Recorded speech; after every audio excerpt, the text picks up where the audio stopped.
Greetings! I am Dominic Bytes. Welcome to another episode of Byte Club Cinema. Alright, well today we have a special. We're going to do a movie. The movie in question is Fat Man and Little Boy. Now this one it's from 1989, and it is about the Manhattan Project. Now, those of you who have paid attention to movies in 2023 may have heard about this little thing called Barbenheimer. It's just a little tiny thing.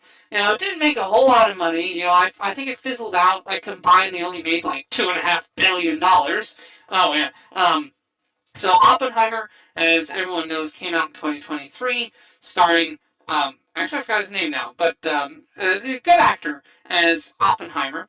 That movie is, I believe, the third most successful film of 2023, behind Barbie, of course, number one, Mario's second. I believe Oppenheimer is third. I think Fast and Furious might be third. I think Fast and Furious and Oppenheimer duked it out for third place, I believe. But it is my favorite movie of the year so far, Oppenheimer. However, and we are going to watch that one later. Captain Aurora has said that her college is winding down, so towards the end of December here, we are going to assemble and watch that. But before that, I wanted to go back and see, okay, what's another famous movie about the Manhattan Project, about Oppenheimer and that team? And this is the one, Fat Man and Little Boy from 1989. Now, joining me here, I've got not only Diesel, but also Sage. Say hi, guys. What's good? Hello, everyone.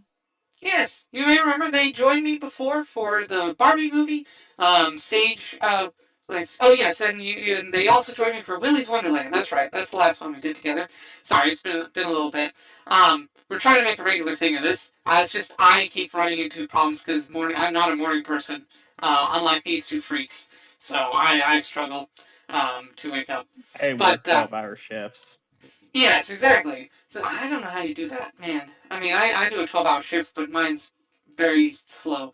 But I have to stand the whole time. Let's see. So Fat Man and Little Boy. So this was one of the first major movies that came out on the Manhattan Project. It has some big names in there. The name that everyone will recognize is Paul Newman. Most famous from like The Hustler, Cool Hand Luke, number of other movies. Also, of course, famous for Newman's Own, which is his philanthropy brand. That has good stuff. I do like. I do consume their salad dressing. But of course, you also have John Cusack in here. People recognize, and Laura Dern. Now, Laura Dern. People know her. I think her biggest role was Ellie Sattler from Jurassic Park. So, you two have both seen Jurassic Park, correct? The first one? I think she was in the most recent one. Yeah. Kid, yeah. Oh. Yeah, I remember the OGs. Okay, cool. So she was Ellie Sattler. So you'll recognize so this came out before Jurassic Park, so this is a younger version of her. Now, unfortunately, she is also infamous as Holdo from The Last Jedi, which is unfortunate. I don't blame her for that role sucking so bad. She did the best with what she got. Sadly, what she got really, really blew chunks, but oh well. It's not on her. She did her best. But yeah, that whole it's unfortunate. So I choose to remember her as Ellie Sattler, not as Holdo. Let's go with that. Because I remember when she was initially casted, everyone was like, "Oh, hey, you've got Sattler. You got the lady from Jurassic Park in Star Wars. Hey, that's cool. Oh God, what have you done to her? Oh no, you bastard." So it's got a really good cast. It's a 2-hour movie. Oppenheimer's 3, but it's a 2-hour movie. Now, unlike Oppenheimer, the scope on this one is much more narrow. This one is only focused on the Manhattan Project. It's not focused on Oppenheimer as a personality. So this is not a biopic on Oppenheimer. This is tailored to how we made the bomb. And appropriate timing, because this is right around the anniversary of Pearl Harbor, which directly led to us using the bombs to end World War II, which is judicious and awesome. We unleash the power of the sun. Now, before we get started, this is a question that I'll ask Captain Aurora before we watch Oppenheimer, but I did want to ask you two on this one, because I think it's interesting. So what do you know about the Manhattan Project? Now, I'll start with you, Sage, because you don't live in the U.S. You're not a U.S. citizen. So I'm curious what you grew up learning about the Manhattan Project where you live. Well, to sum it up, it's what happens when the government decides to pull funding for science, then use it for war. Uh, to my understanding, they took a theory to harness energy and then they said, we'll pay you for the work and we use it to do ending a war. And a group of smart people said, what can possibly go wrong? Interesting And take. then, Okay. yeah. All right. Okay. That's not a totally terrible interpretation of what happened. Interesting. Okay. Diesel, what do you know about the Manhattan Project? You're As to what I know, they were, I guess, allocated funding to try to research. I think it was atomic research, and through this, they eventually came up with a design to potentially cause the splitting of atoms, which then releases a fuck ton of energy, causing the nuclear explosion. Which, funny enough, when we drop the nukes, they would detonate before they'd hit the ground. So it would cause a I don't remember what it was called, but like there's a spot where like shadows and shit like that due to how just the pure energy and heat that is produced. Before the rest dissipates. right. Hence why So you there's legit shadows of people who were hit by the bomb when it initially dropped. Oh, okay. All right, yeah, so you know some about the technicals of nukes, which I mean makes sense. Video games feature the technical aspects of nukes quite a bit. Okay, yeah. So my knowledge of the Manhattan Project is a fairly well. I mean, I won't say extensive. I'm not an expert on it, but I do love my World War II history. So I'm decently well versed on it. Um, it was basically imagine the Avengers, but with physicists. That's what the Manhattan Project was. It was missing some of the key players who were around at that time. Like some of them were stuck in Germany. I think Heisenberg got stuck in Germany. I want to say him and a few others, but so many. Um, so many were in the U.S. Einstein famously declined to work on the Manhattan Project because he did not want to be involved in it. But yes, the government involvement in science, government funding of science, very controversial, especially for weapons. Weapons tech has always been one of the most controversial aspects of science generally. But obviously in this case, it was to defeat a great evil. You had two of them. You had the Nazis and you had Imperial Japan. Both with aspirations. I mean, not Nazis arguably being the lesser of the two evils, since the Nazis were content with just like, we want to take over Germany. Japan, on the other hand, had wanted to invade America itself, as well as practice genocide on a far greater scale than the Nazis were, having slaughtered way more civilians than Nazi Germany did. That's one of those facts of history that gets forgotten. The Japanese were far more barbaric people to prisoners and to civilians than the Nazis were. Nazis were downright civilized compared to the Japanese. We forget that. We forget. Hitler himself was disgusted by the behavior of the Japanese in World War II. The dude who was flying the concentration camps was horrified by the behavior of the Japanese. Alright? Just so everyone understands, in case anyone has any sympathy for the Japanese and what happened to them in World War II, yeah, Hitler thought that they went too far. Okay? Yeah. They were pretty bad. Alright? Let's just, yeah, we should not forget that, ever. So, anyway.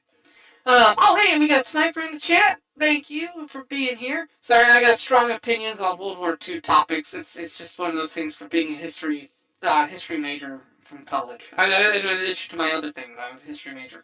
So, all right. But yeah, I won't bore you too much with the details. Oppenheimer though is really good. I enjoy that one. Now, the other big thing you'll see in here are both of you familiar with the Demon Core memes? Yeah. Yeah. All My right. favorite nuclear meme. All right, good. If you know the Demon Core memes, that is good because I can tell you this: the Demon Core is in this movie. This movie does deal with that. It does bring it So up. So you will I learn the know a little origin. backstory on the Demon Core. Okay, great. So One, that yeah. yeah. So this But you movie, want to save it or? we'll say that because it's in the film. So we can discuss that when it pops up. But yeah, awesome. So this is the origin story of the Demon Core and the memes. Hey, vibing, good. All right. All right, Well, I let's will get say us. they probably won't. Yeah, we got to start. I'm going to say they probably won't mention it, but the later inflictions after interacting with Demon Core, you're basically known as I think it's Walking Ghost, which they got this from a I think it was a Japanese or Chinese man who was working at a nuclear plant and basically died, but was still walking around. But all of his cells in his body were dead, so he was rotting alive. That gets It's brought up like, in. If you've ever seen the HBO series Chernobyl, they deal with that one actually. They actually bring up the Chernobyl series. We might watch that one. That's an extremely good limited series. That's one we could watch together after we do Oppenheimer. Because Chernobyl is a fascinating. If you think of it as a trilogy, Fat Man, Little Boy from Manhattan Project, Oppenheimer to focus more on the head of the project, and then Chernobyl as from one of the consequences. That'd be kind of neat. All right, but let's get started in the Yeah. movie. So the movie itself is over 2 hours long. So let's get started. That way we got plenty of time to discuss it afterwards as well, and things like that. So everyone all set? Got everything loaded? yeah, I'm good. All right, Hell yeah. we're starting the movie in 3, 2, 1, go! All right, there we go. Now, I first saw this movie. The reason I know about this movie is I first saw it in the 90s as a kid. So we had family movie night. This was one of the movies. My parents loved the whole nuclear stuff. They loved like post-apocalyptic. So when they had a movie come out on the Manhattan Project, yeah, we watched this as a family. So that's where I remember. That's the last time I saw it. So it has been a while since I've seen this film. That's another reason I wanted to see it, too, because I remember it being good. But hey, I don't Yeah. entirely remember it, and I'm real curious how it holds up today. Fair enough. I'm only gonna comment on the title of the movie so far. Fat Man and Little Boy. To me, Yep. I'm thinking a parent and their child going to Japan, and it was hot. A parent and child went on a tour in Japan. Yes, they had a really good time.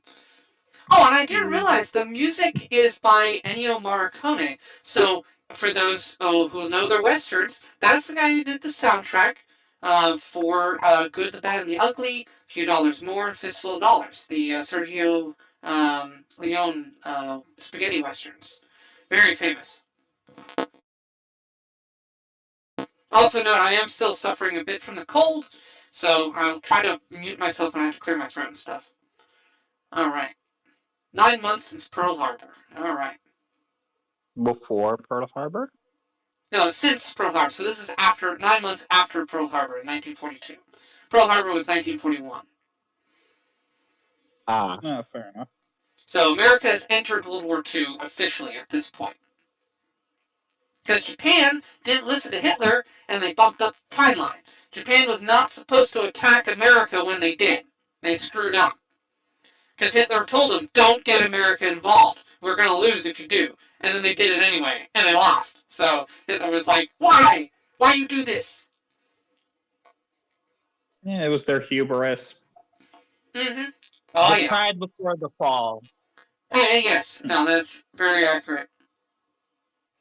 Also, Dominic, are you into analog horror at all? Analog horror, Ooh. like backroom stuff? Or Yeah, like the sort of like VHS? that, yeah. I don't mind it. Horror, I'm picky on horror. One I can suggest, The Man in the Godzilla Suit. Okay. Yeah, Now, I won't unfortunately... spoil anything. What's up? Oh, now, unfortunately, I will say there's no subtitles on this. Sorry. So you'll just have to listen. There's no way to read along. And I forgot to give the caveats. No audio because copyright, and of course got a mask over the video because copyright. So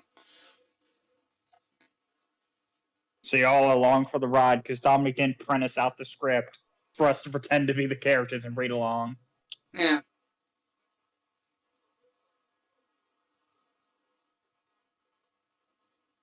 Well, don't waste the cake now. Ah, not the cake. Come on. Yeah, damn commie bastard. Kill him. Okay, so Newman just got the assignment. Now, for reference, the character that Paul Newman is playing here is the same one that Matt Damon plays in Oppenheimer. That is the same person.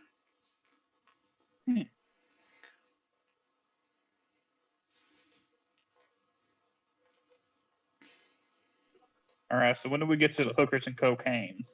If I remember correctly, back during this time frame, it wasn't Coca-Cola putting like actual cocaine into their drink. No, that stopped with under Teddy Roosevelt.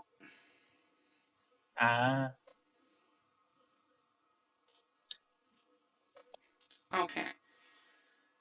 So we see he's got what he considers a bum assignment, but we of course already know what that is. Well, Rudy might be right about the drugs and hookers part. Yeah. I have to turn up the audio on my end so I can hear it here.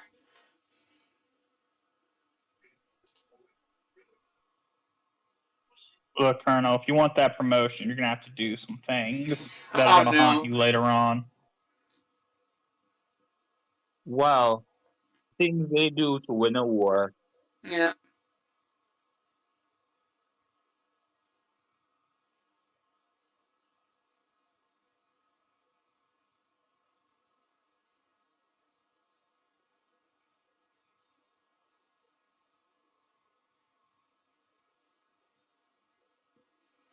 Yeah.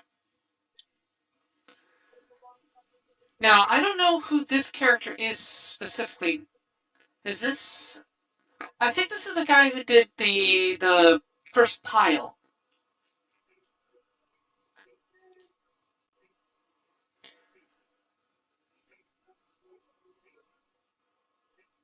Alright, so this is where he's finding about the theory of a nuclear bomb.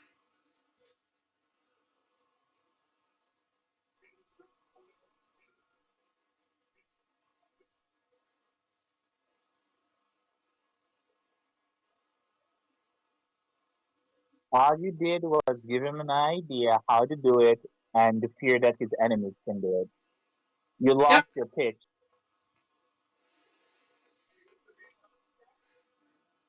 Yeah. Well, remember, Germany was on the forefront of nuclear physics at this point. Most of nuclear physics comes from Germany. Ironically, by Jewish scientists. Yeah, we ended up lucking out that they did not figure out everything fully, or else the war would have turned out a lot differently. Yeah, and actually Oppenheimer touches on it too. An arms race.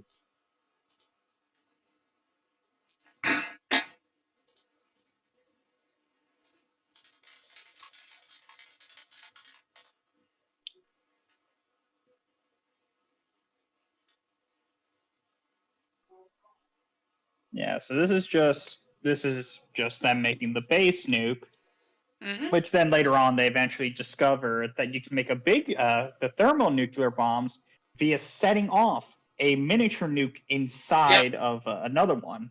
Right, and they'll touch on that in Oppenheimer too. I don't know if that comes out in this movie. However, so the guy in the yellow vehicle we just saw, that's Oppenheimer. So that is the Oppenheimer for this movie. They're calling him Robert because that's his middle name. All right. Yeah, Dwight Schultz is the one playing him. I forgot his name. What he did. Oh, Barkley from Star Trek. Okay, that's why he looks familiar.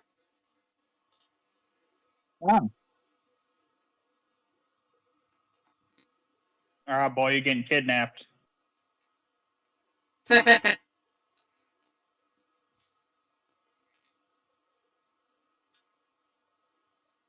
privacy. Yeah, man, Very clever.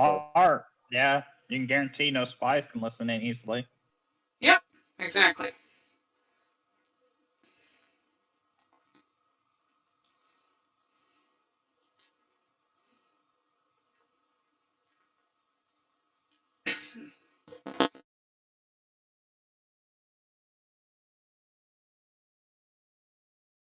Gonna be honest. This one 8 ball is gonna change the world.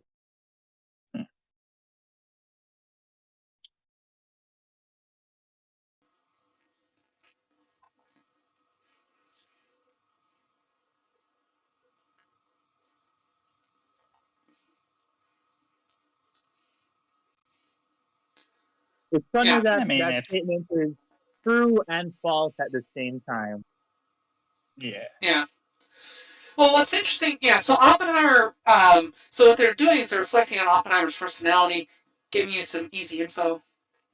Because, well, you'll learn more about how difficult he was in his movie, but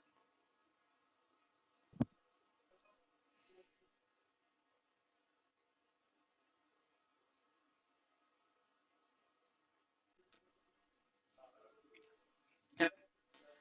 No, setting the stakes, creative setting.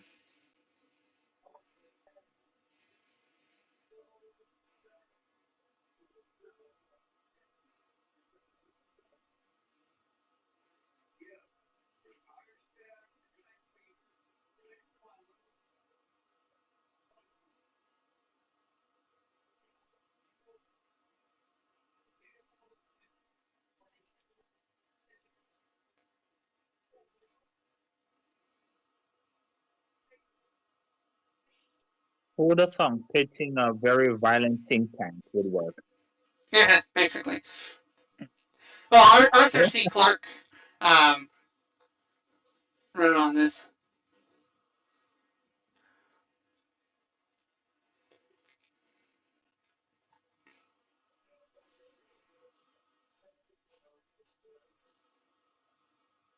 Good thinly veiled threat.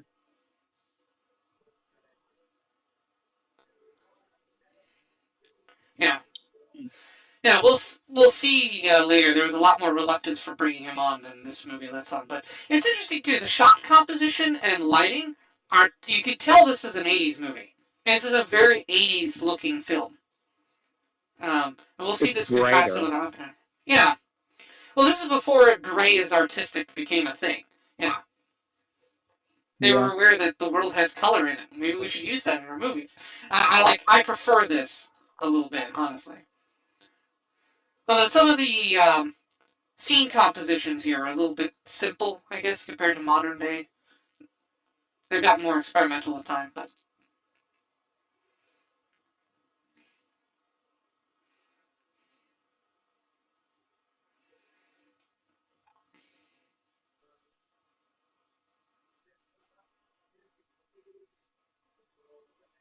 yeah, I didn't realize this guy was Barkley in Star Trek. Man, that honestly makes me appreciate the actor more. This what happens when the jock gets the nerds to work together to help the jock. Ah, good old New Mexico.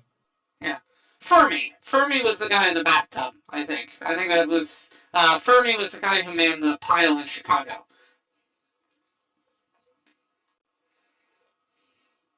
That Okay, now we even got have. cowboys on it.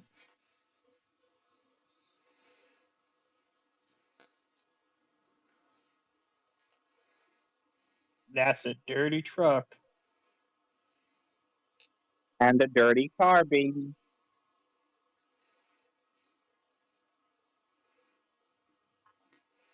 Now it should be noted, like obviously because of the age of the film, it was shot in standard def, so this has been remastered to 1080p. So we are getting some. I like how it's cleaned up. They've really cleaned up the movie a bit.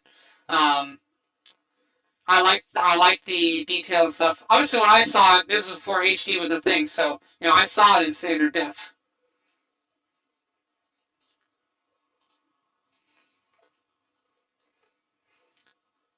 Alrighty, so when do we see the Incredible Hulk jump out of nowhere?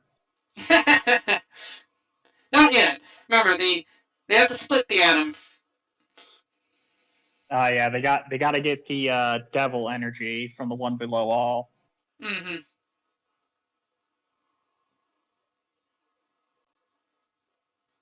Yeah, fun nerd factor.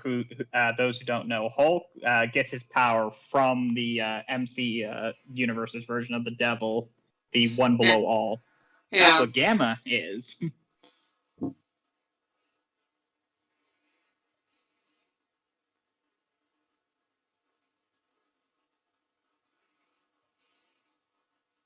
Gotta keep them commies out. Yeah. Well, yeah, that's a legit worry. Yeah. No, the communists were 100% trying to get their hands on this stuff. Oh yeah. That was one of the problems with bringing in academics. Communists, by this point, had already infiltrated many of the universities of America with the specific intent of making them betray their country. Soldier, what's your name? Hot dog hamburger? I'm Nicholas Parker.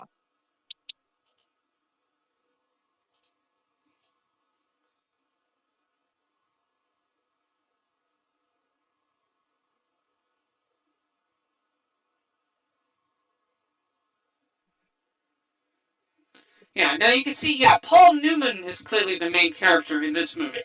But, I mean, it makes sense. So basically, this movie is focusing on the military side of getting the eggheads to make the weapon. Right. Yeah, so you have the balance here between, this is a U.S. Army-led effort, so this is a focus on the role of the U.S. military in assembling it, and then you have it balanced then with Oppenheimer, the civilian side, but with a clear focus on Paul Newman. So, valiant military leader having to deal with a bunch of quirky eggheads to deliver victory for America. Because this is 1989. Patriotism was still a thing with Hollywood, at least a little bit. That's fair. I mean, not as great as what we had in the 50s and 60s, but it was still there, to an extent. I mean, people still wanted you to feel good about America.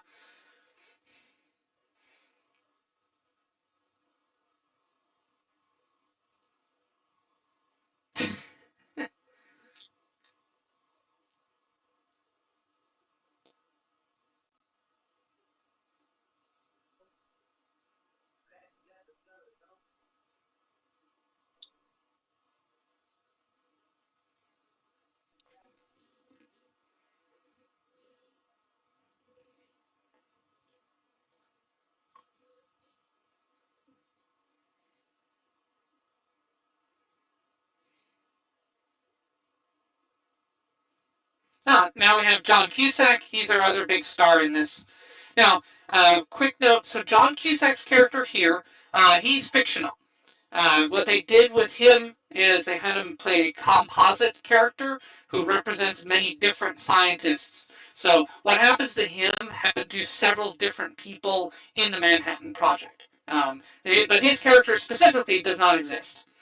This is similar in Chernobyl. There is a female character. She is same deal. Composite doesn't actually exist. She represents a team of people. So it simplifies things and helps you focus on like one actor, one character, but it gets you the same general gist without dividing your attention with a huge cast. Oppenheimer, the movie, does not do that. It says, here's everybody, and it does it well. So. Yeah, no, they Oppenheimer is focusing on the, as being, as such, this is lore accurate to Oppenheimer, because I don't know how best to describe it. Hey, oh my god, it's the guy from Scrubs. I didn't realize. It's the dude. He's the guy from the Belka Experiment, too. Oh, you guys need to watch that, too. Did somebody put a fucking icebox on the stairs? Yeah. Why? Who knows? Because the U.S. government, that's why. The military is rather famously, it's got some issues. It's always has. It's both our weakness and our strength as a country.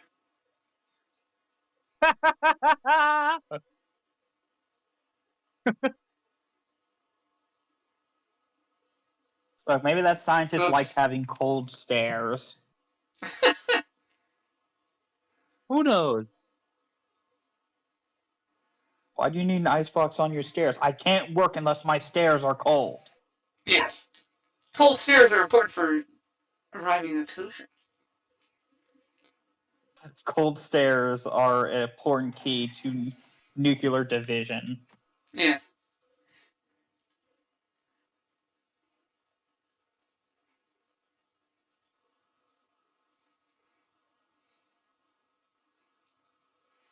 Now this is interesting. I'm noticing a lot. Well, having seen Oppenheimer, I'm noticing some dialogue similarities. So it's clear that a lot of this is drawn from actual history. Then, if they're using direct quotes, that's fun.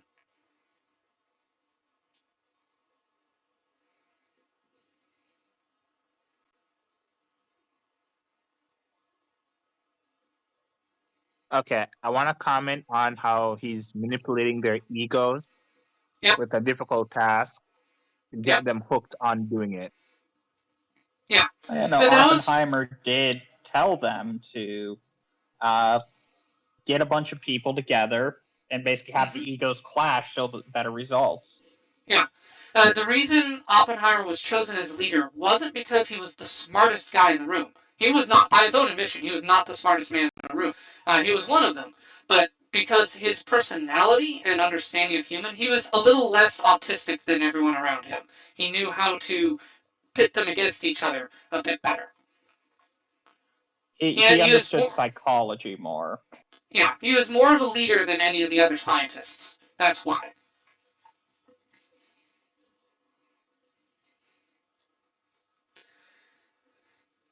Now, John Cusack's character, like through his narration and stuff, is designed as like the common man perspective. So through him, you get some filling things in and connecting the scenes. I also did hear how they described how the first bomb worked. You know, the circular, they had a cylinder of the reactive agent, and then the receiver, which is made of the other reagent, shot them so they just smashed into each other, and that caused the rapid chain reaction. Mm-hmm. Yep. In theory, it would work. The problem is, well, that's how it did work. No, the first pitch was at Canon. Then the end result, the end result, they figured, it needed to be contained into a, deliverable unit, but still not a terrible idea. Yeah, the objective of that is they know how to make it boom. Just want to control that boom. Right. Well, it's the case of the delivery method to, make sure you don't have friendlies doing suicide missions. Mm-hmm. Mass killing, but no friendly fire. That's...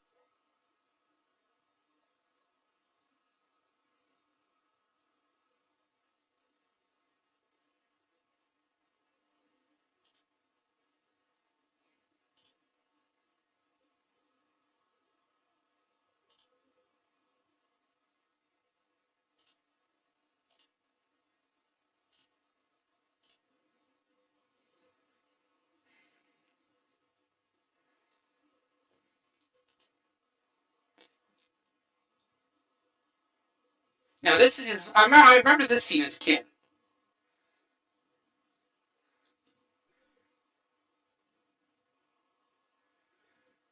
Compression.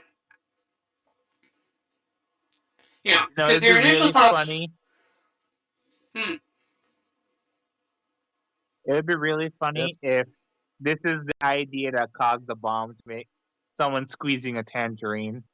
It probably was. That's the thing. Like, that could actually be how they arrived at it. Now, I believe, because he's describing the plutonium, I think that's Little Boy. I believe Little Boy was the implosion. Yeah, I think it was plutonium and uranium were the two materials Right. that needed to collide in order to, produce. I think the reason the little boy's called Little Boy, they used less of a payload on that, and then the Fat Man was the bigger, payload. I think that's the reason. I don't 100% know. Okay. Well, good news, everyone. I found a subtitle file for the movie. I've got it, so those watching it on stream will now have subtitles that you can follow. Hey! I need to do this more often. My apologies for not having subtitles up till now.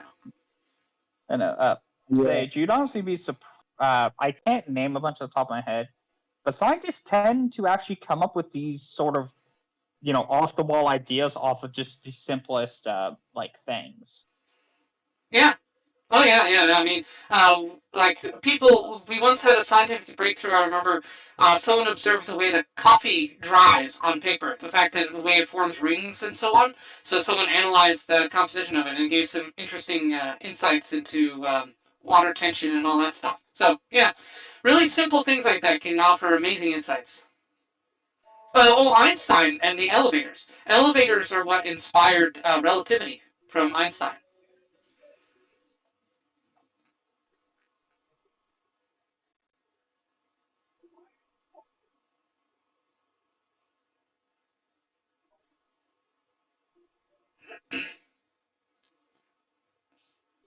Yeah.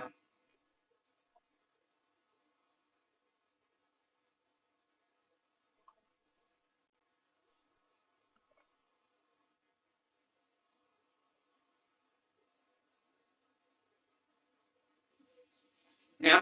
That's the tension. Yeah. That was the tension. And scientists are used to sharing. And unfortunately, the army is all about security and secrecy. Conflict of interest, I suppose. You're asking the open people to be secretive, and the secretive Right. people to be open. Yeah. But at the Problem. same time, you have to allow some freedom because otherwise you don't get collaboration. Collaboration is how you're going to get innovation, which they desperately need to hit it. So that's yeah.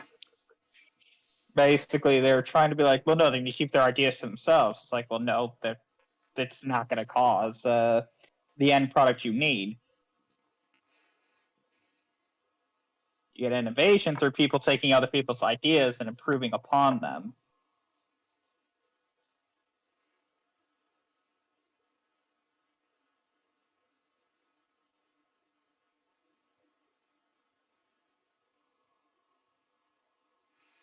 Yeah. And several of these scientists are also um, several of these people were from Europe. They were Jewish scientists who fled Germany, Italy, and other places there to get away from the Nazis. So for some of them, we're like, oh, why are you putting me in a military base again? This reminds me of bad flashbacks. But yeah, academics can be prima donnas, just like celebrities. And that's one of the things the General and Oppenheimer struggled with. Oppenheimer was just more used to it. Yeah, and the general's running into the issue of he's not keeping the stress-free environment because they're putting so much pressure on keeping everything so secretive. So it's causing the scientists to not want to work. They're not soldiers, dude. They're people. Correct. They're not And other soldiers. civilians. That's why they need that. Yeah. They got the human element. Yeah, and that's a key here for the general, is he was intelligent enough. He wasn't a genius, but he was intelligent enough to be flexible. He knew when to bend the rules. Monkey! God, I'd be terrified to have a monkey on my shoulders. Yeah. One wrong move, that thing gets violent, and half your face is gone. And baby, it's getting different now.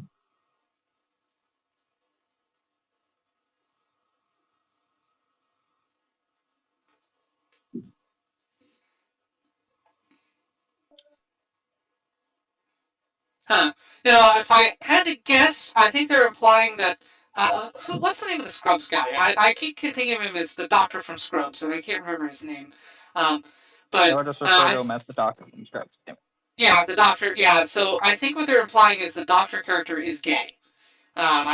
So he's flirting with the nurse to keep up appearances, but I think they're implying he's gay with that exchange.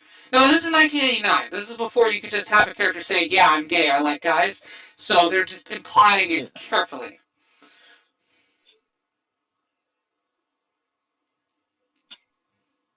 How can you tell us gay? By the way, he's flirting with the nurses.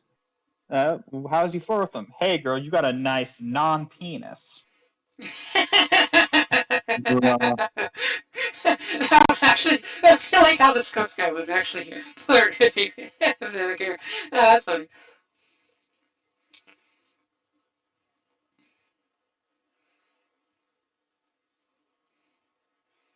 Now, this is another character. This is Oppenheimer's wife. You will also see her in. You will see her in Oppenheimer as well, of course, because that's his wife. That'd be strange if she wasn't there. Yeah. He's a feisty one.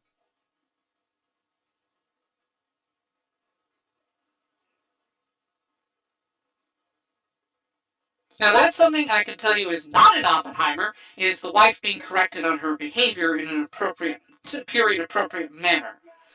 And yeah, because Newman is basically like, stop trying to cheat on your husband and focus on helping him out, you damn hussy. And it's good it comes from Newman, too, because Newman can really deliver that. I mean, yeah. It's like, stop being a terrible wife.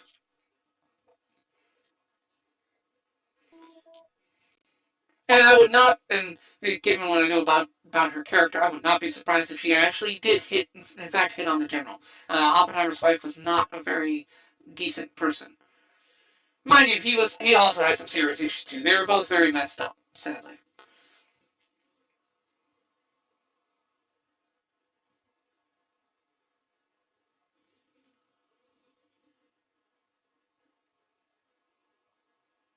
Yeah, and then now we learn about Oppenheimer's mistress.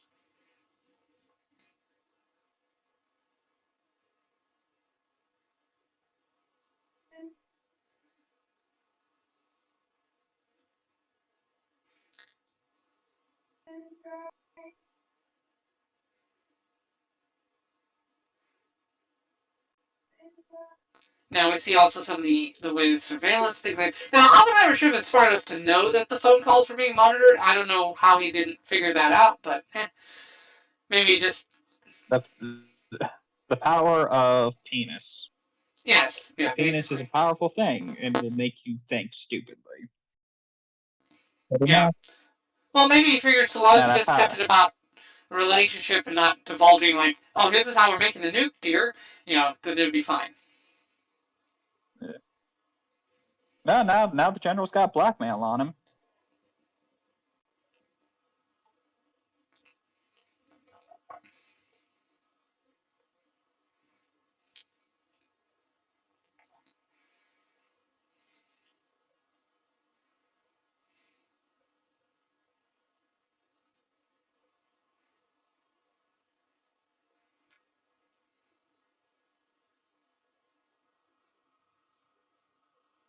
Yeah. Now this is another, yeah. This is fascinating the way they're dealing with this because they are diving a little bit into Oppenheimer's first. I actually forgot about most of this. Yeah, I have forgotten a good chunk of the first half of this movie. Good lord.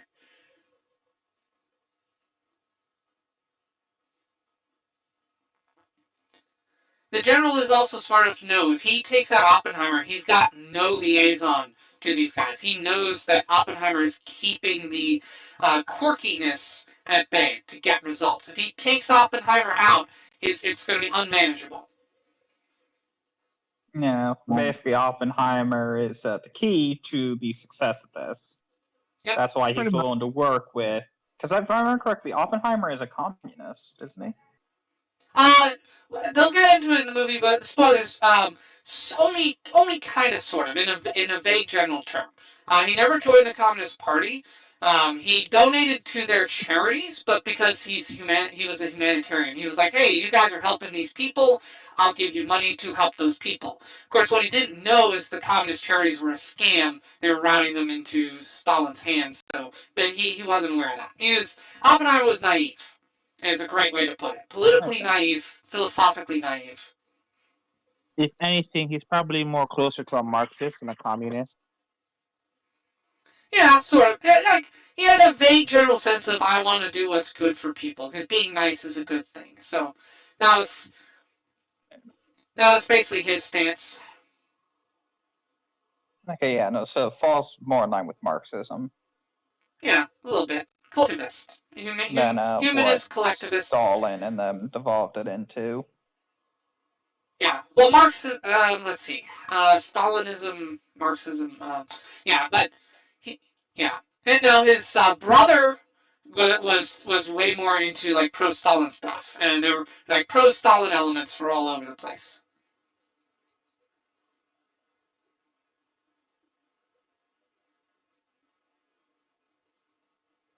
Ooh, somebody sabotaged.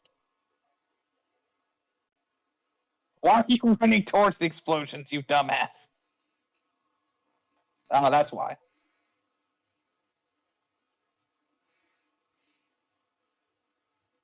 Oh. Oh, nice thinking, General. Yeah. Yeah, it's Cusack scanner basically running into the danger. Oh, yeah. And then he takes that out. Nice. In this point of time, Op has plot armor.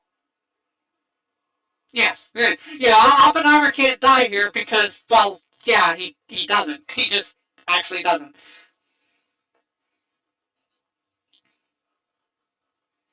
Y'all couldn't see it, but Oppenheimer actually activated his stand there to help slow down the detonation of the blast to give the general time to unplug them. Yeah, he was unplugging some of the individual explosives so they couldn't go off, yeah. Which was smart. It saved the dude's life. Yeah, little did you know, Oppenheimer was the first stand user of Star Platinum. I like that.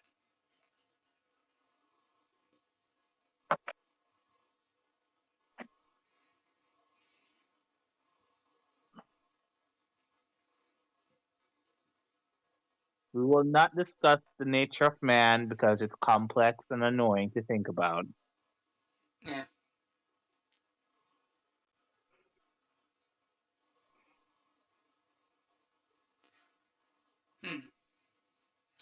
There were, and remember, this was an era, 1940s. Your average high school graduate studied Greek, they studied Latin, they read the ancient philosophers. So these topics like nature of man and stuff like that, these were not college topics, these were high school topics.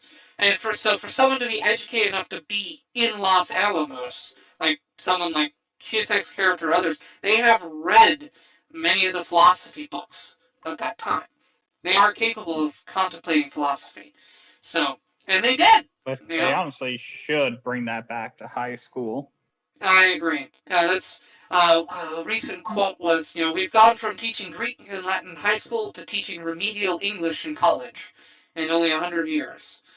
That's it's pretty sad state of modern education system. I'm saying education needs a full recall and under review. I agree. And you just reboot it. Yes, the Dominic, Byte, educational have you considered drinking lava cinematic universe not just has in failed. Minecraft? We need to reboot it. I got a liquid cooling. All right, I got some tea here. Let me go ahead and drink that. Education? What's that? Sniper says. Yeah, I know. Exactly. Yeah. Education nowadays is more about just teaching obedience than actually anything else.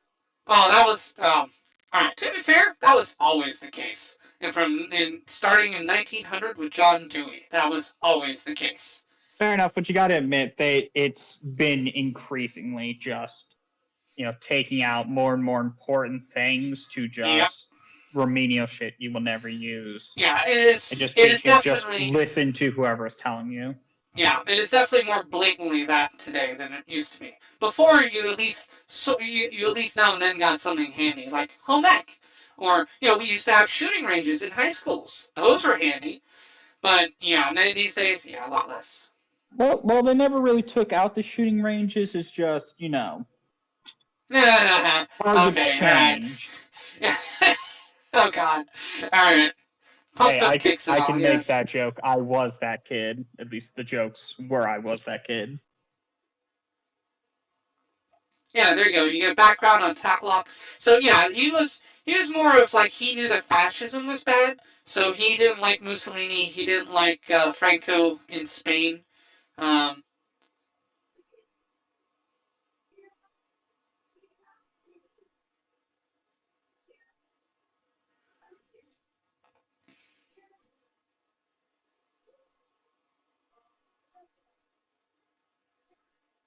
yeah, just leave him with no place else to go. Yeah,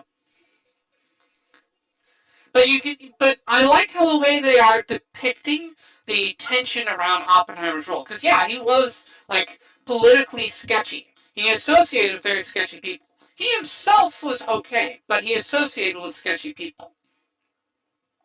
It's pretty much associated with the wrong people, so Yeah. they think he's And not doing more than what he actually is.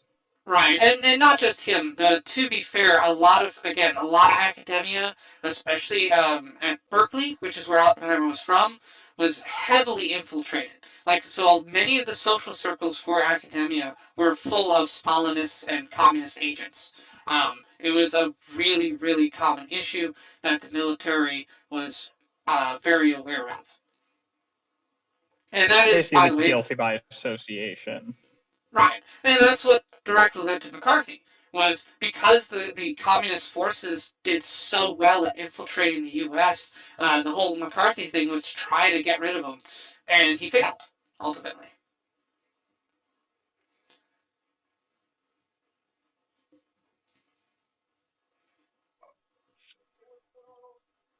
Interesting. Yeah, so what I like about this movie, we're seeing it way more from the general side, Grove's side of things, as opposed to Oppenheimer. So when we see Oppenheimer, we'll see that other half filled in terms of what was Oppenheimer thinking? Why was he doing this? What was he going through?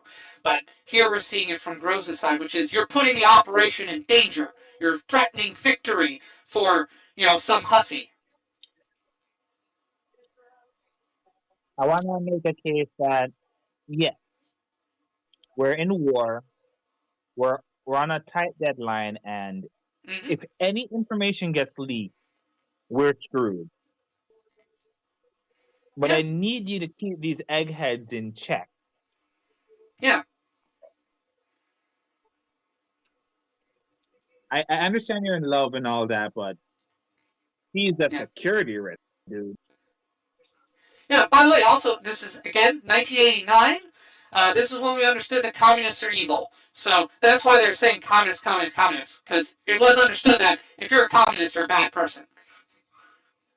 Still true to this day, mind you.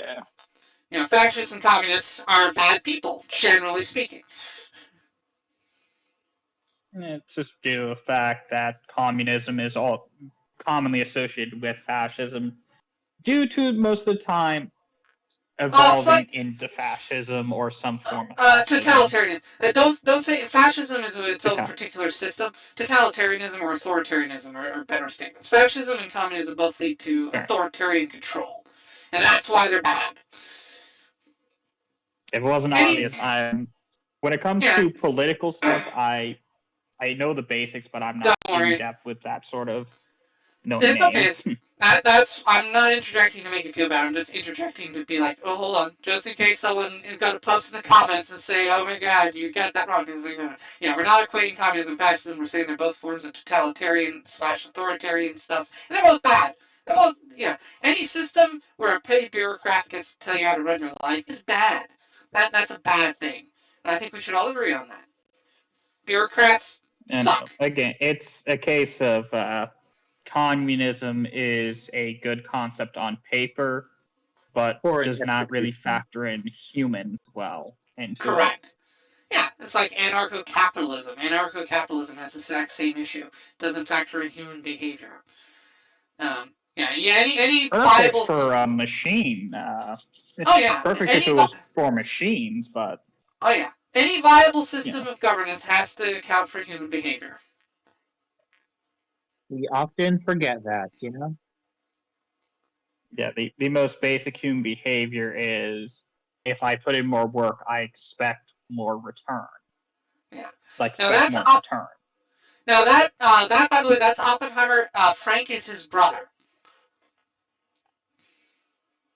So the Oppenheimer meaning his brother here. Oppenheimer, they're monitoring every my movement. Cuts out to the car. There's just a spy holding on to the top of the car, listening in.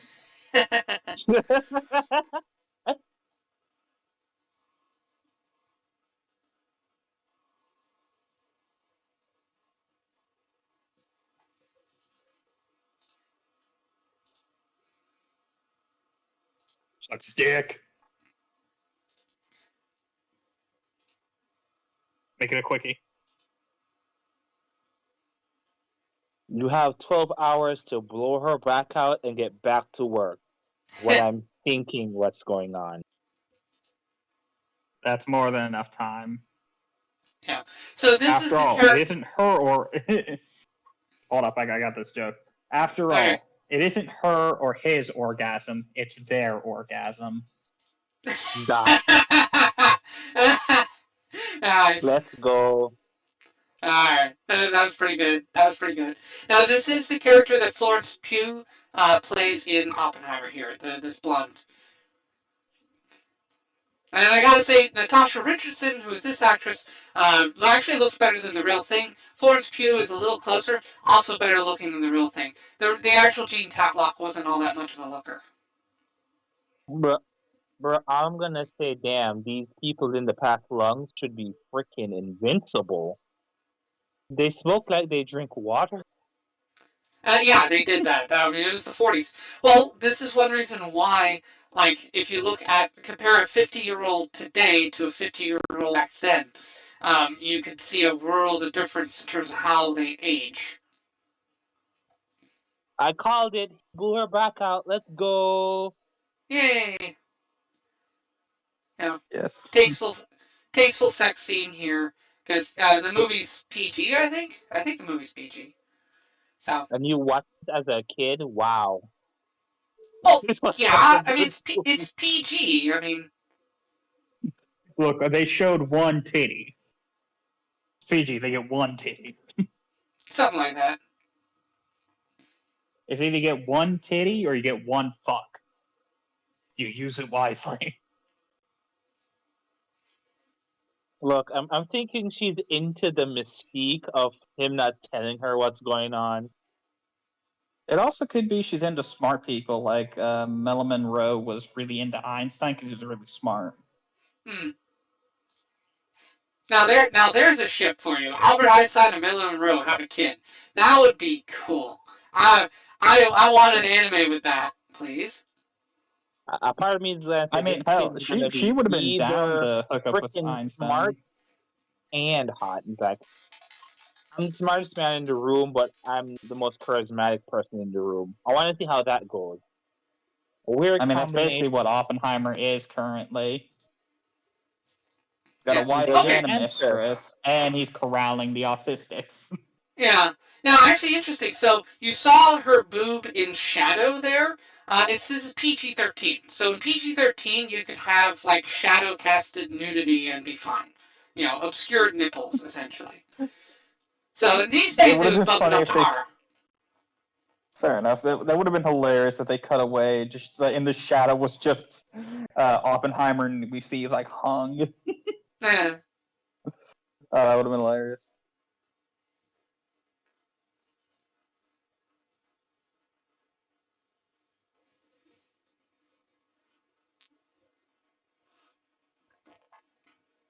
You the side bitch, motherfucker.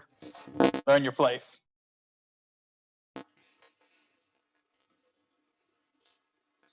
Byte.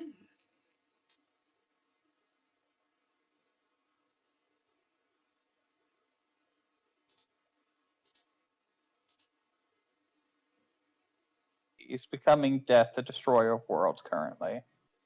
Wait, come on. In defense, he hasn't reached his villain arc yet. We're in the process, okay? He's a good man. He's not the master of death, alright? Not yet. He's a good man, but he knows he's working on a weapon of mass destruction. Correct. He also knows he can't tell her. He wants to tell her. There's tension here because you can tell by the acting here is really good. I really like Byte's conveyance of emotion here. Like he's putting a much more human spin on Oppenheimer than what we get in the Nolan movie. So, Man, I like it. I'm guessing the water radiator broke in their car because through that scene, I didn't see a single cloud, and yet there was water pouring on that window. Yeah. I just think they just put their thumb on the hose, for that one. I know my ring, and that wasn't. Did he just fucking say he just kissed his brother?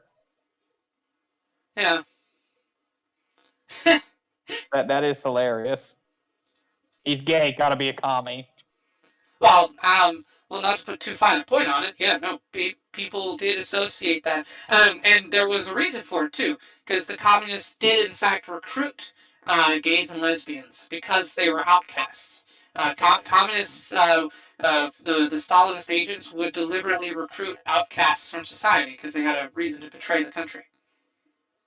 They're the easiest to manipulate. Yep, exactly.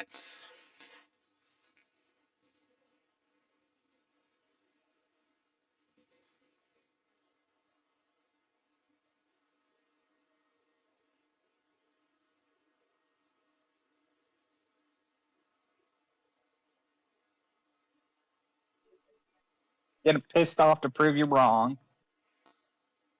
Look. All I heard is, I don't know the answer right now. Well, I'm gonna go find somebody who does. Gotta get pissed off to prove you wrong.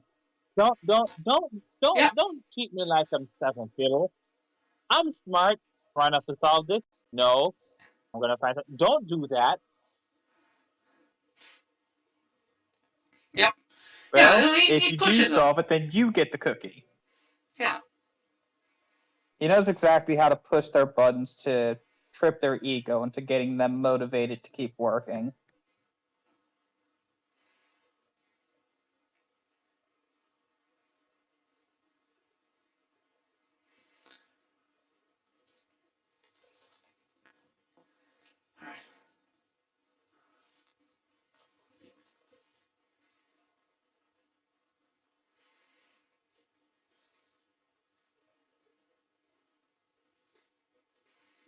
Now, I like this shot where he's like walking around across the room. That was really good. I like the dynamic. Most people probably would. Yeah. Dynamic, dog. Yeah. Yeah, I like that. They're hitting the tension. The pacing and editing on this is pretty quick. It's not overly drawing anything out overly long. Lots of smash cuts, which is typical.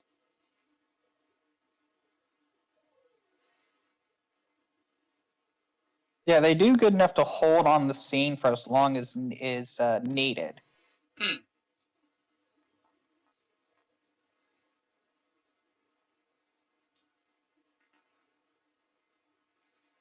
Wow, like smoking and drinking was really hard in this. Yeah. Well, now Well, look, he just got done being. Now, I will say, while the smoking was normal for back then, the drinking was not. So basically, what you're supposed to get from that is Oppenheimer's wife was a bit of a lush. Okay, so I'm about to make a really fucked up joke. No, the reason she's smoking and drinking so much is because she just heard her husband on the phone arguing with somebody, so she knows he's pissed. She's hoping she did not burn dinner. Yeah. Look. If you get the joke, you get the joke. Is a taboo in all sense of the word, but it happens. Okay.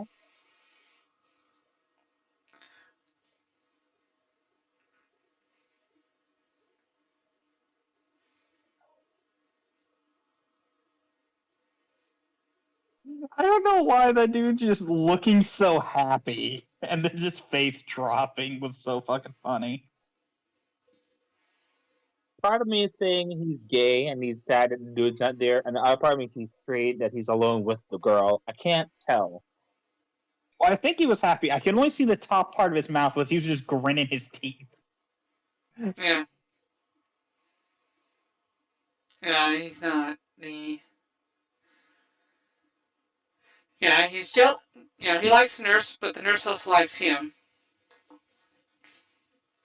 Yeah, well, he's up against someone with a better sense of humor than him. A good sense of humor goes a long way with ladies. We saw this with Mel Brooks. But I do like this B plot here with John Cusack's character. I like that they gave him something to do. He's not the main star, but he's doing a pretty good job here. He's a good supporting character.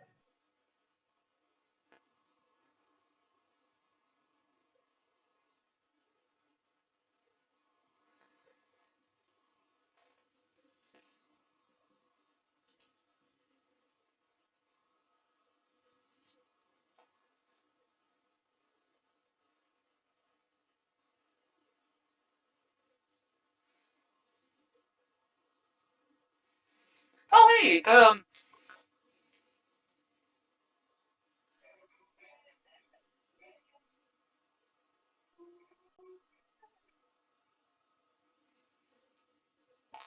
oh, Fred Thompson. Okay, yeah. I was took me a bit to remember. Yeah, so this is Fred Thompson here. I forgot he was in the movie. Wow. He ran for president once. I remember.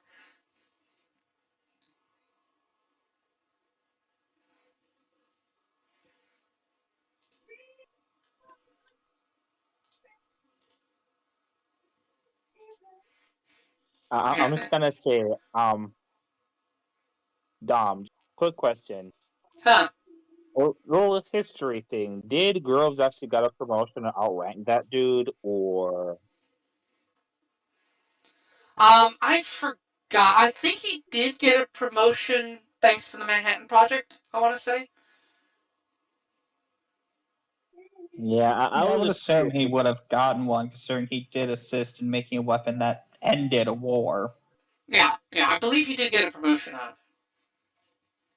Yeah, I wanted just to confirm because from this scene, someone's trying to pull rank, and then the guy responded, "This task outranks you," and then Yeah. threatened to fire him because he has rank over him. He's like, and he said he better I cover don't his think it's ass. a case he could threaten to fire him, but he has a lot more sway due to him being outranking him. Yeah. Yeah, no, because in the military, just because I don't know the exact order of ranking, but like a commander, I believe, can't just go up to a sergeant. I believe that's how that works, and just go, "You're fired. Get the fuck out of here." There are procedures that need to be done, but that commander could start working on getting that sergeant kicked out due to influence.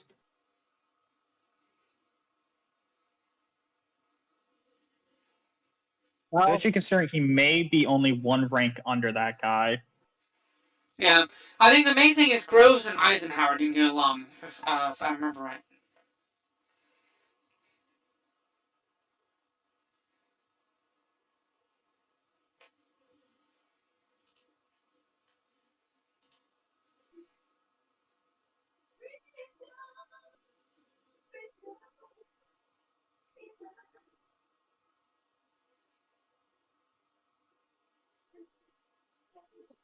General, I enjoy you telling me this, but do we have to do it while you're in the middle of taking a shit?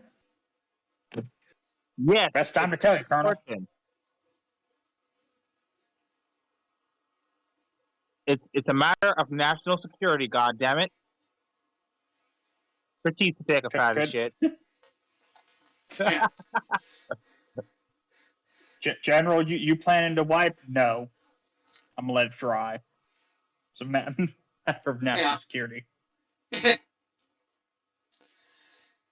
So Yeah, it's interesting tension here. Yeah, so Groves at this point knows Hitler doesn't have the bomb. Hitler won't get the bomb because he went on the wrong way. Because, well, yeah, Hitler kind of kicked out all the smartest people, as racism will tend to do to a country. But he's still like, no, we still need to have the bomb because someone's going to get it, and it better be us. All right, so I believe they are testing the first prototype, Yeah.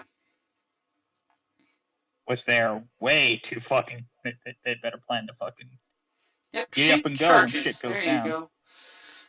all Yeah. I'm gonna say is, since I have seen Oppenheimer, the preparation for the prototype was way more careful than this. This Oh no, is they're giving still me being anxiety. careful. Yeah, but yeah, the Oppenheimer was more accurate to how it actually was. Because also keep in mind that this movie in 1989, this was made 40 years after the Manhattan Project, so they were using the information that was available through biographies at the time. Now, 30 years later, more information has been declassified, so more information was available to the filmmakers. So, and Oppenheimer is more accurate in its depictions because they had more data. There's less classification. Such is the way of history. It's kind of like how we used to think that the Enigma machine was broken because someone raided a submarine and got an Enigma machine that was still active. Then now we know, of course, it was Turing and his device.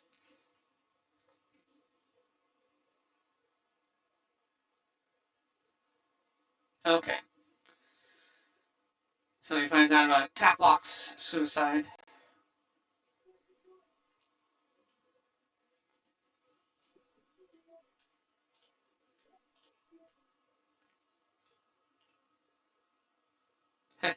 Gene That Tatlock tank ain't finally gonna turned in. protect you from shit. Yeah. Gene Tatlock finally turned into a good communist. A dead one. Anyway, that was something of a tasteless joke, but whatever. Damn, hit him with the. He just learned about his mistress's death. It just taps him on the shoulder. Good luck. Yeah.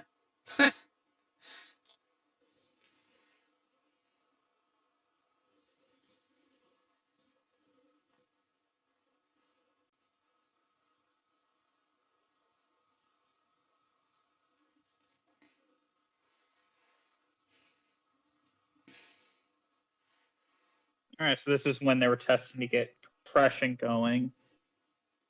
Yep. So they're working on getting the implosion going. Yep. Yep. The shape charges focused inward was the way. Yeah. A cylinder form just wasn't sufficient. Yeah. You need to use a sphere.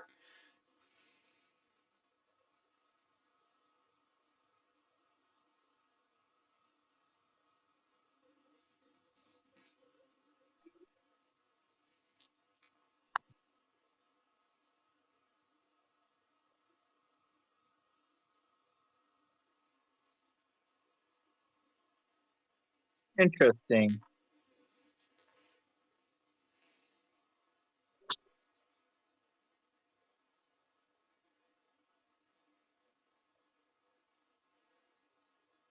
A lot of people are writing on this.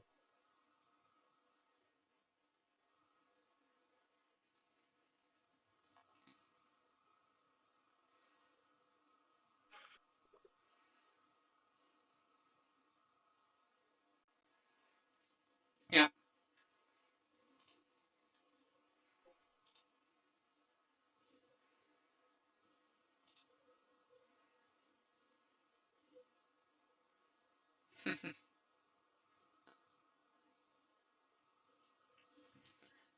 Throw that right back in his face.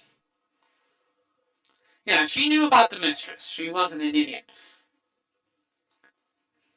Yeah. This is one of those cases where they both cheated on each other, and yeah. That's pretty fair.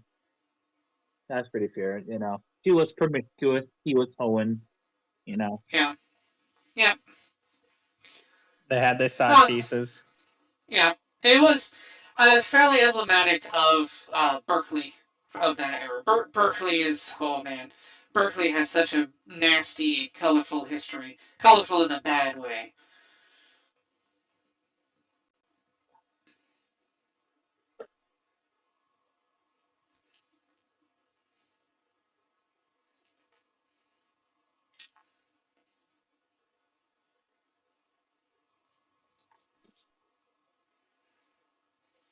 Yeah. You are not responsible for what she chooses to do with her life.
Yeah. He's stressing Okay, himself out.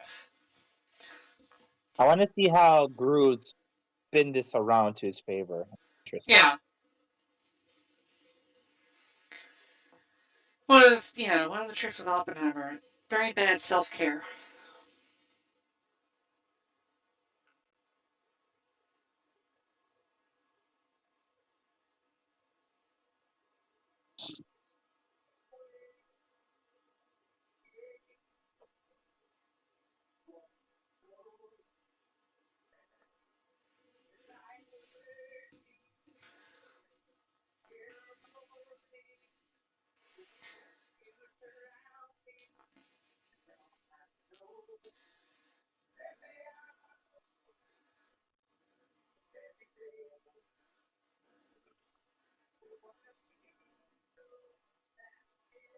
Yeah.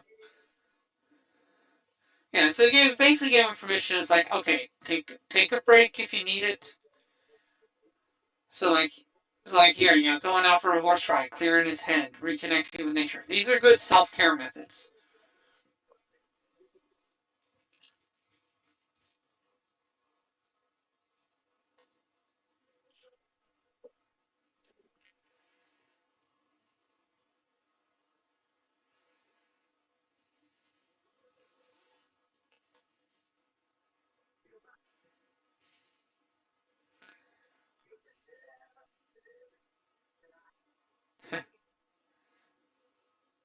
Vanish thinking, oh, what a terrible thing.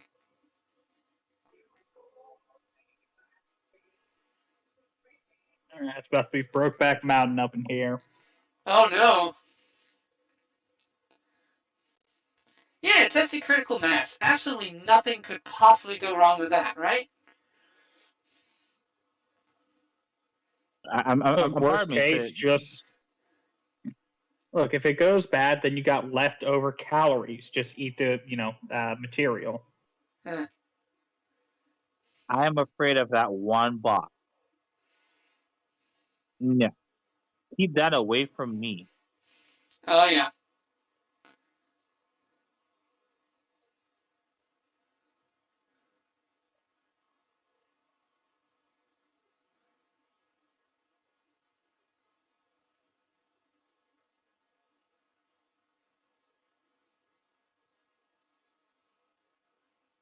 Without blowing up, yes. Very important.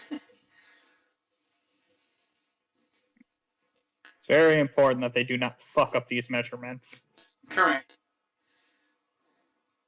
Look. All I'm going to point out is, if the math is wrong, the unforeseen damage caused would be so out of hand. I was like, Yeah. Yeah, that was one of that's where you the gotta. Yeah, that was one of the cool things. Like when they. I just realized this sort of plot where they fucked up on the math could lead to an interesting Eldritch horror movie. Yeah. Oh, I like that idea. Yeah, well, because one of the original possibilities was the chain reaction thing, where you set it off and it wipes out the entire Earth and atmosphere. So that could lead to some kind of eldritch portal, for example.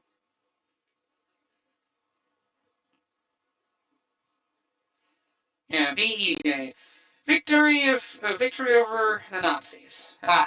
The first of the great threats vanquished. Now, time for the chaps. Indeed.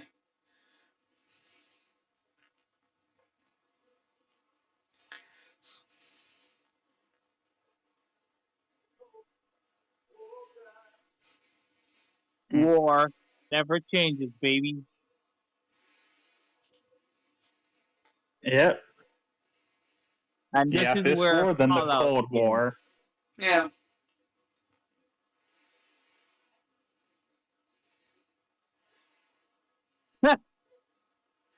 I wonder how many times that monkey just threw shit at people. I love this Scrub. The Scrubs Doctor was a good choice for that character. Oh, yeah.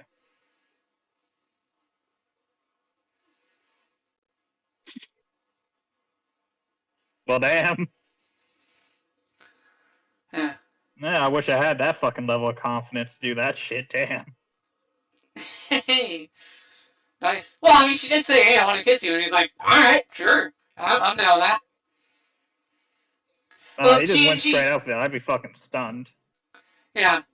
Yes, Well, sir. yeah, that's true.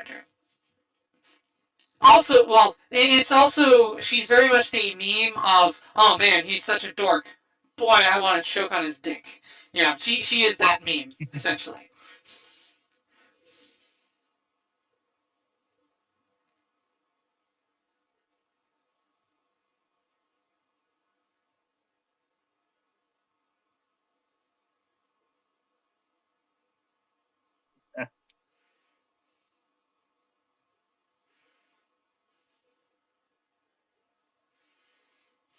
Yeah, might as well have some fun.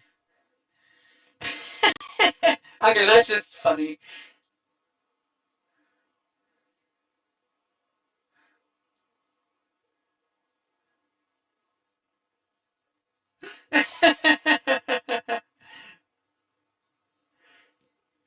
Yeah, so, Then that's how you improve morale, baby. yeah. Oh, yeah. Having some fun. This is good.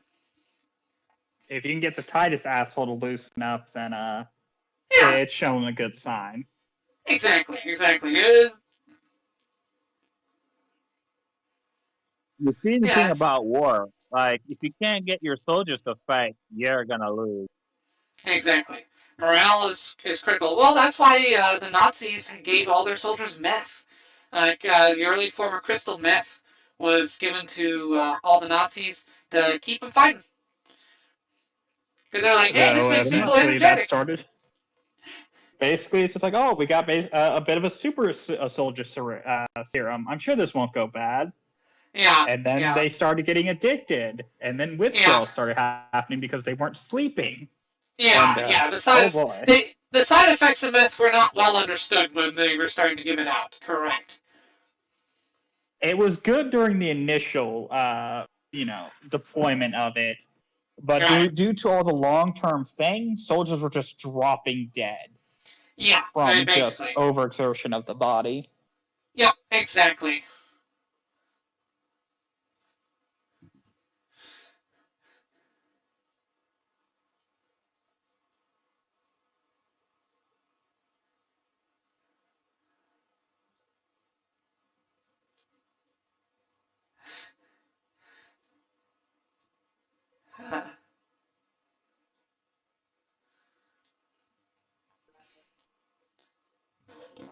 Now this is how you have a good time. Yeah. I got to keep that morale up. Nazis used meth. The Russian used. Our soldiers won't die.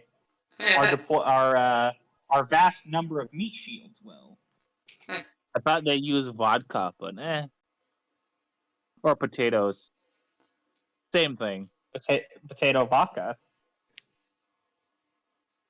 If I remember Exactly. correctly, potato vodka is a legit thing. I thought vodka was made out of potatoes. Might be, I don't know. Oh, Fat Man, Little Boy. Yep, that's the shells.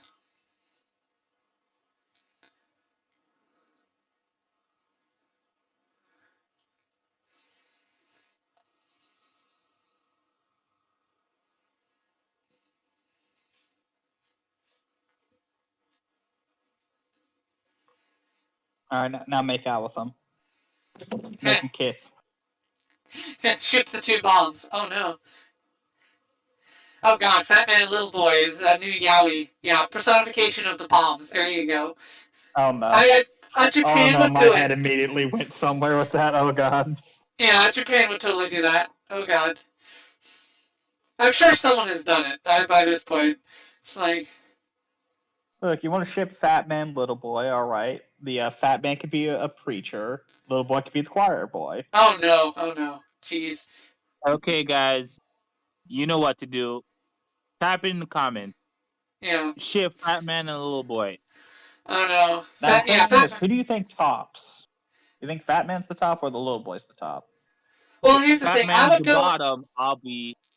Yeah, I would go the ironic direction and have Fat Man be the bottom. Yeah, despite the name. So I'd have it reversed. So Fat Man is the UK. But you'd have to write in Hiroshima and Nagasaki in there somehow. Like maybe they're I don't know what role they would serve.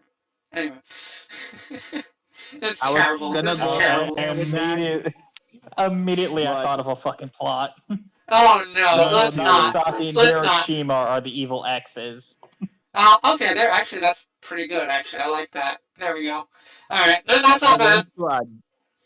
I went to a different direction. Yeah. Leave let's remember we're on Twitch. In the comments, baby. Yeah. Now they're contemplating. It's like, okay, well, we don't need it, right? No, there's Japan. Well, but they can't get the nuke. Yeah, but this is tech. Dominic Byte, For have you science. considered drinking lava? We'll do and it not anyway. just in Minecraft. Yeah. Well, and now, Well, to be look, fair, look, if let's say America had scuttled it. Let's say Gross had been like, okay, yeah, we don't need this. Let's stop spending this money. It's just a waste. Let's do something else. Russia would have developed it because at this point, all the tech that we had done, someone would have done that. Yeah.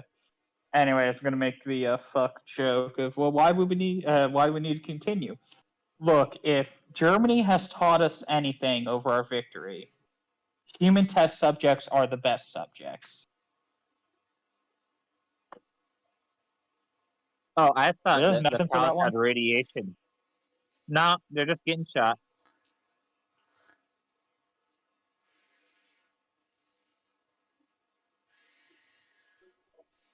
Damn, I'm honestly surprised I didn't get a chuck out of either of you with that one. Sorry, I was paying attention to the dialogue. What did you say? I said for the joke, like, him saying, well, why would we need to continue this? And I made the joke of, if Germany taught us anything, it's that human test subjects are the best subjects. Yeah, that's true. That's true. Mangala approved joke right there. Oh dear. Alright, don't cancel me, Twitch. Dang it. That is a joke. I'm joking. In Minecraft. There we go.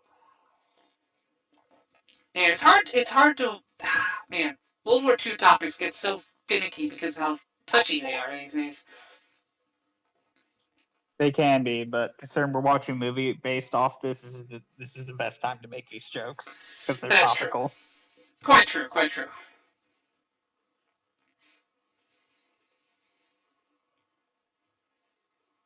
Oh boy, ominous music. I don't want to be nowhere near this room. Oh, you dumb motherfuckers.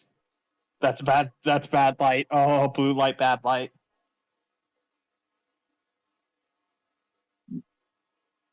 R.I.P. to these dumb mofos.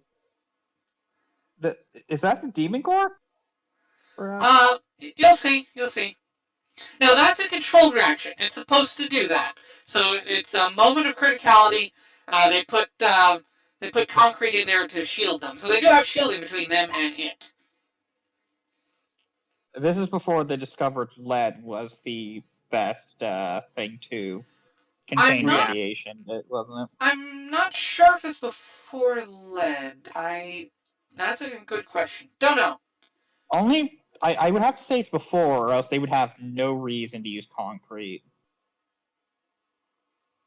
Same. But yeah, no, the I bombs know, didn't but- drop, so this actually makes sense because there wasn't any extensive studies into radiation. I mean, there was some. Like, we know they understood that Marie Curie was killed by radium. It was understood that radiation can kill you. They had measurements for it. Radiation sickness was understood to exist.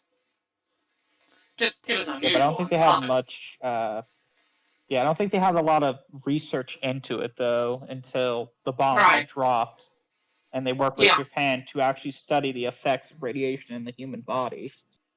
True. Yeah, war is not murder. Yeah, true. You can't outlaw a weapon. That is also correct. Once the tech exists, it's only a matter of time before everyone gets it. This is why nuclear proliferation and trying to stop it is a fool's errand.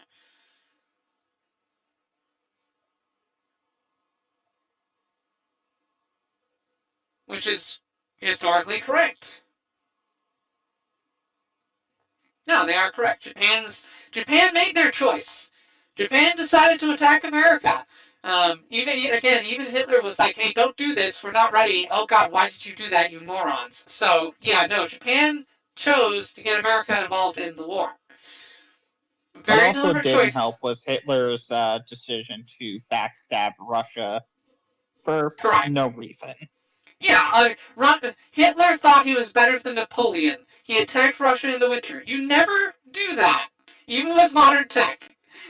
You dumb. Well, not only that, it's just like if you're gonna do that, pack some fucking winter clothes. Yeah. Look, Well, all I'm going to say is, it didn't matter. regarding That's the that, problem. anyone who declares war on Russia during winter, be prepared to take some L's. Alright? Yeah, exactly. We know this. Again, Napoleon and Hitler are the two examples used. Don't attack Russia in the winter. The only other country you don't attack in the winter, Finland, because they're even worse.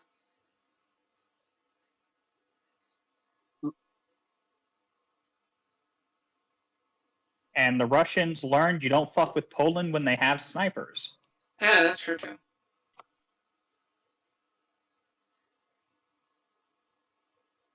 Yeah. So now this is the thing here. They have the some of the scientists were opposed to the thing. They signed the poll.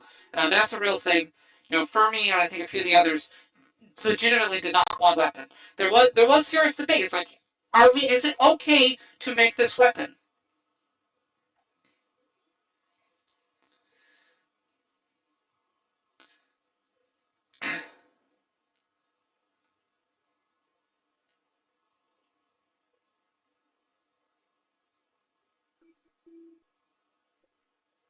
Yeah. I don't care about your feelings. I care about results.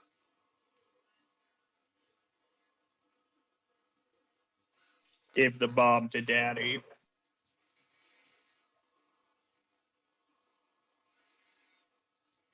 Drop the bomb. Yeah.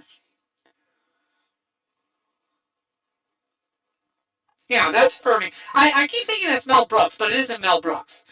He looks like Mel Brooks. It would have been funny if they cast Mel Brooks as Fermi, honestly. It got Indiana Jones. It was a look at the time. Oh my god, it's a wizard.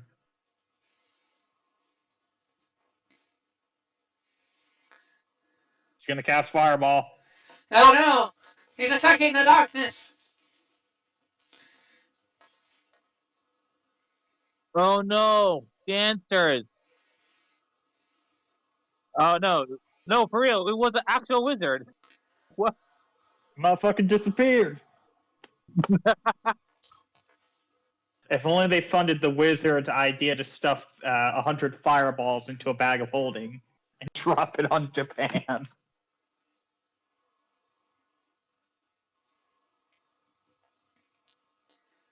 Now this is interesting, because this is actually historically inaccurate. Japan was not trying to surrender. Hang on. Uh, I know that actor. He's Coulson from Agents of S.H.I.E.L.D. wait, which one? The guy was talking about information about Japan. Oh, no, it was? Oh, okay.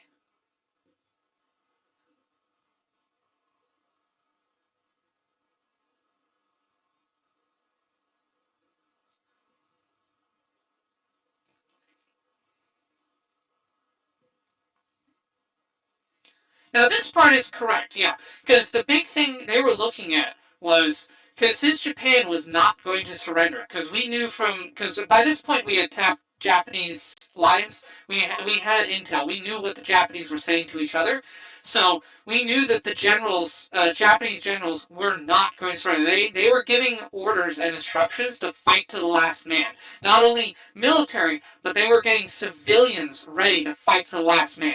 They were basically going to have it so that every Japanese person was going to fight to the death any invasion. That's why estimated casualties for an invasion were in the millions of American troops. Like, millions of troops were going to get killed or wounded going into Japan. It would have been a bloodbath. Because the only way to have beaten Japan during that was either during that, yeah. show them we got a weapon that can fucking annihilate millions at the drop of a hat, or we have to commit a genocide. Right. So this movie is inaccurate, and that is it's showing Japan. So it's kind of taking the general out of license here. Japan was not up for surrender. They were actually the opposite. They were arming themselves for a glorious last stand. You know, they knew they were going to lose, but they were going to go out fighting. If not for the nukes, oh my God, yeah, like it would be bad. It would have been really bad. So here they make it more about demonstrating the device to Russia. Now, that was also a factor, though. Demonstrating the device to Russia to make Russia realize that they were behind us was also a calculation in this, but it was not the main. The main was prevent invasion, because any invasion of the Japanese mainland was going to be absolutely terrible for both sides. They shown how brutal they were with the suicide bombers. Yeah. No, Japan was culturally ready to, commit suicide and take as many of us with them, and they didn't want that. Because, as we saw in Vietnam, that kind of mindset can actually beat us. We lost that in Vietnam, we lost that in Afghanistan. So, with Japan, we would have gotten the same thing. Remember, mutual destruction is a very powerful technique in war. Yeah. Now here, kamikazes. So they're sort of touching on this. So this is a part where I will criticize this movie, is they are misportraying Japan's current state. It's possible the movie wasn't aware of that. The knowledge of the Japanese intel has become clearer in recent years because it's become declassified. So we've seen how Japan was communicating internally. So we know they were not going to surrender. Even after the first nuclear bomb, they were not going to surrender. If it was not for the second, they would not have surrendered. They would have. They thought it was just a one-off. We only had one of those. It wasn't until we proved we had more. That's when they're like, oh, complete annihilation. Right. Okay. Because there's no honor in that. There's no honor in being completely wiped out. Yeah, with no fighting chance. I just like to imagine, like, they dropped the sun on us. I'm sure they only had one sun. Yeah. What do you mean they had a second one? Yeah. Now they do mention here, like, the Death March of Bataan. So they are having him bring up that Japan was engaged in genocide and cruelty towards POWs. I mean, even Germany treated their POWs better than Japan did, because they were a little more civilized on that front. But again, the writing here is a little weak, because they're not really presenting the moral argument for the nukes on Japan quite right. So now, this may tie into another factor here in the movie. The movie is from 1989. And during the 80s, Japan, at that point, had started to take over and put stakes into a lot of American movie companies. Sony, in particular, was starting to invest and become an entertainment industry. So they actually had a role, Japan did, in shaping some of the World War II materials out there. So the 80s is when you start seeing kind of an anti-nuke sentiment. Because up until that point, people understood that dropping the nukes on Japan was totally justified, which it was. It's in the 80s you start to see a little dissent on that.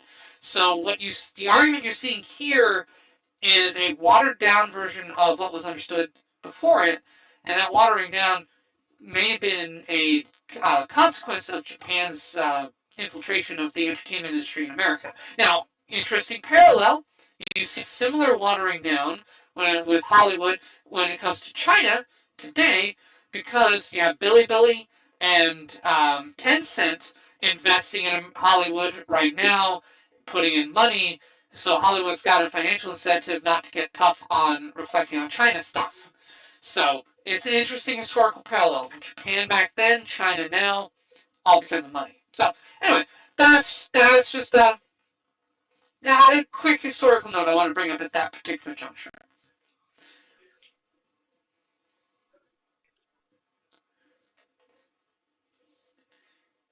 So here they're quoting the thing. Oh, and I did do the liquid cooling cipher, just so you know. Sorry, want to make sure you know.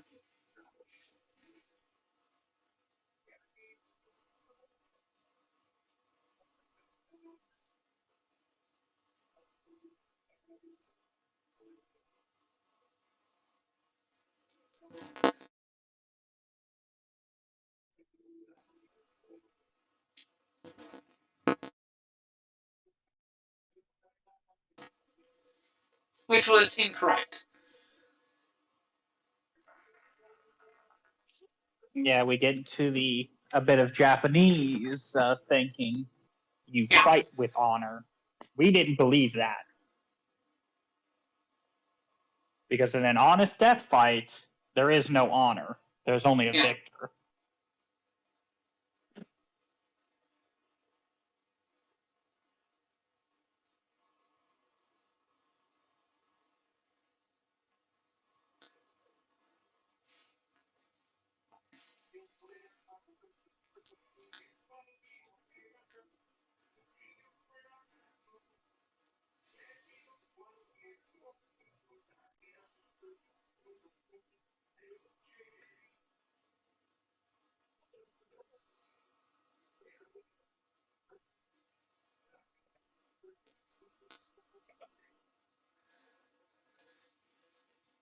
Yeah. Now, this was another thing that some other critics brought up is, oh, why don't we just, drop it on another target and say, hey, we'll do this to you? The reason is because we already knew the Japanese sources would just take it as, aha, you didn't drop it on us because you're afraid.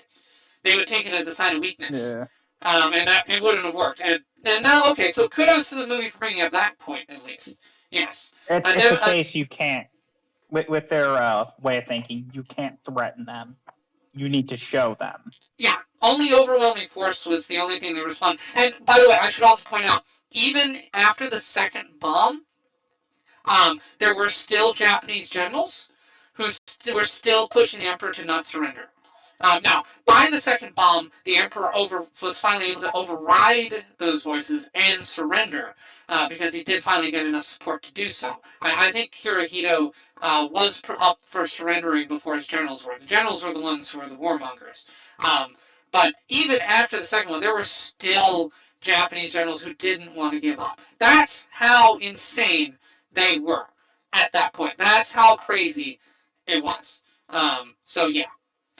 That's the kind of thing you're up against. That's what I say. Japan was the worst of the two.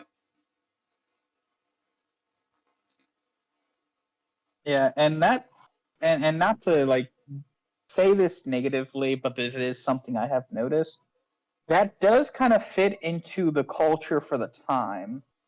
So I have noticed with Japanese, Chinese stuff like that, they do tend to have a disdain for other I say racist. The Japanese people, I'm not saying all of them, but at least during that era, did not like anybody, like any outsiders in any other country. So the Chinese, the Russians, they hated everybody else. Right. Yeah, it is worth noticing. Yeah, Japan has a long history of xenophobia. If you look at Chinese historical texts, they note that Japan for centuries, if you look at the old-timey texts on China writing about Japan, the cultural traits they'll note about Japan are xenophobia. They hate outsiders. And they also have a tendency towards extremes. Those were the most common criticisms Chinese have towards the Japanese. Tendency towards extreme, a bit to the point of like irrationality and xenophobia. China looked down on them for that because, as we know, China welcomed explorers like Marco Polo. If you were civilized, they welcomed you. It didn't matter if you weren't Chinese. If you weren't a barbarian looking to loot, you were welcome in China. Japan, on the other hand, was a little more closed off to outsiders, and Chinese tacticians often noted that Japanese armies would respond to provocations and taunts with greater regularity than, say, Chinese or Korean forces. Chinese and Korean forces were a little more cautious. Japanese forces would tend to overcommit to risky maneuvers and end up getting slaughtered as a result.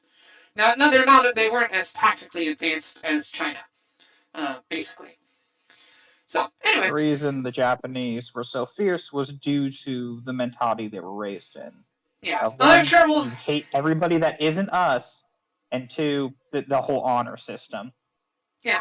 So, Never feel retreat. free. Yeah, feel free in the comments below to debate me on this. Debate me! Yeah. But anyway, yeah. Yes, I watch anime. Doesn't mean I love Japanese culture. Anyway, if that case that wasn't clear. One should not revere a culture that causes biases. One should understand the pluses and minuses of said culture.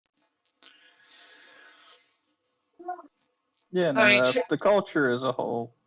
Yeah, China and America aren't perfect either, by any stretch, so.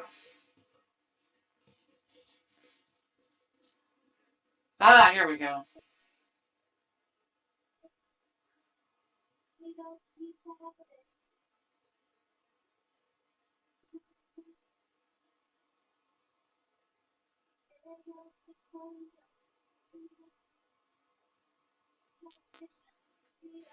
Okay, Chicago.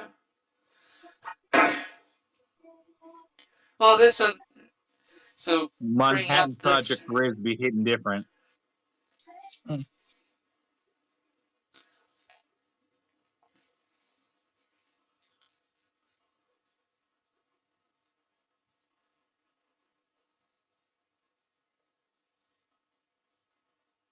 Yeah. That's how Oppenheimer compartmentalized it. Yeah. Yeah, the people who use it are stuck with the moral quandary. I'm just here to solve the technical issue. That's how Oppenheimer justified it. But that was part of his naivete.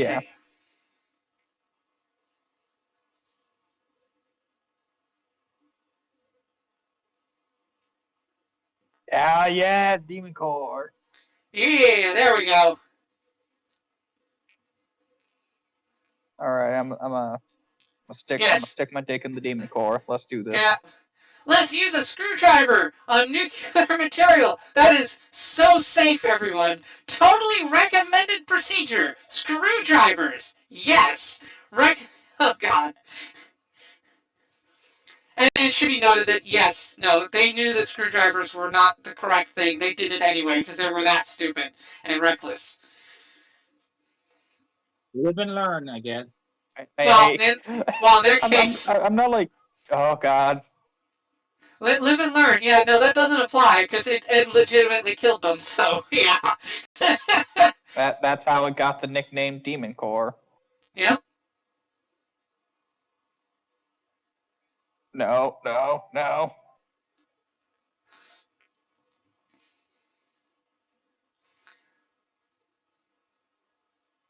But yeah, this movie, the reason I understand the Demon Core memes, by the way, is because of this movie and this sequence. This is, as kids being exposed to this, and then I read up on it, and then I saw the memes, I was like, oh yeah, the Demon Core, I remember that from that movie. So, yeah, movies are handy. Movies are handy instructional tools. And it's fun now, I get to watch this again and spot some of the inaccuracies, but yeah, Demon Core bit. And you're dead. Well, yeah.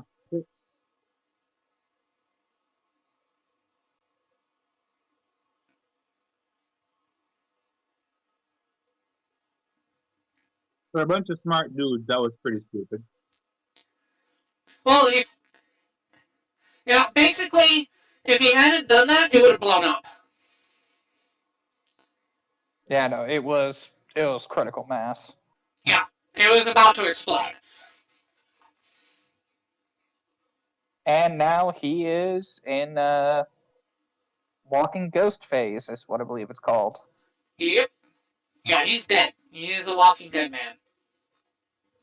And he knows it. Screwed. Even if he somehow survives, his hand is gone. That came in Yeah. direct contact with that shit as it Yeah. was at critical mass. Everyone should make it except me. Yep. Yeah, he's in for a long, painful death if they don't give him a mercy. Yeah. Yeah, it sucks being smart enough to know that you're already dead. Shinderu. Oh god, yeah. Omaiwa Shinderu. That is indeed the demon core. Too bad Oppenheimer wasn't there with Star Platinum. Yeah. He could have prevented it.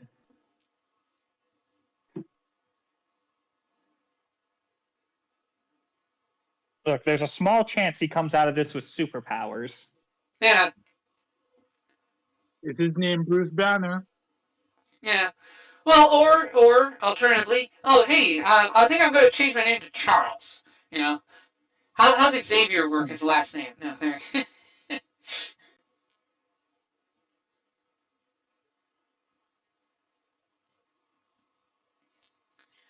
And he was finally going to get banged the nurse too.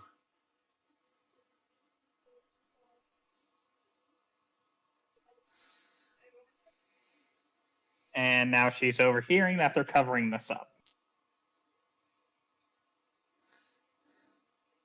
I wonder how many calories the Demon Core would have been. Don't know, man. Me want Byte. Demon. The demon core is the forbidden jawbreaker.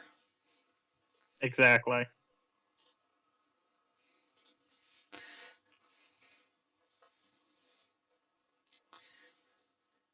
This is the detonation site.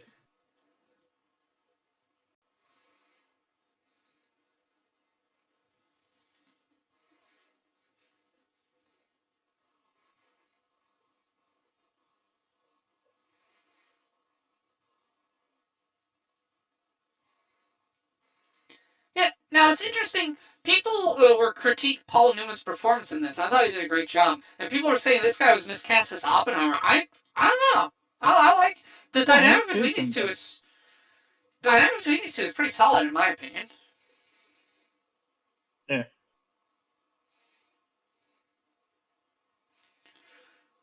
Groves talks like an old military man would. I mean, obviously they cut down on some of the swearing because movie code. Obviously, you probably use way more expletives, but he talks like a military man would. He's gruff. He's to the point. He's results oriented. He doesn't care about the moral quandaries or the philosophy. Oppenheimer does because he's educated.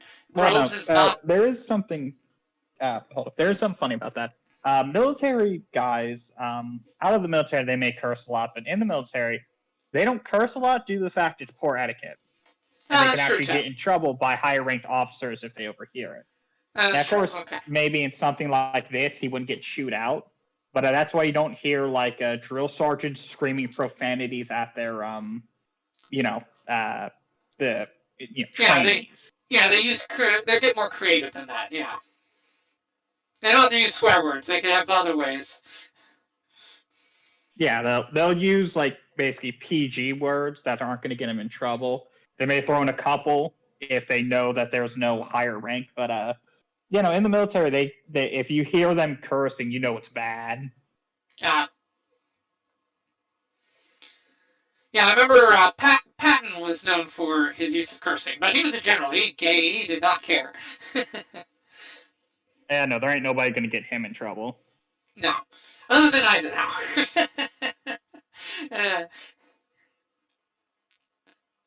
But Patton's a topic for the day.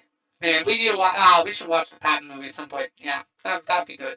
I wonder if they're gonna have the balls to show the aftermath on the Demon Core victims.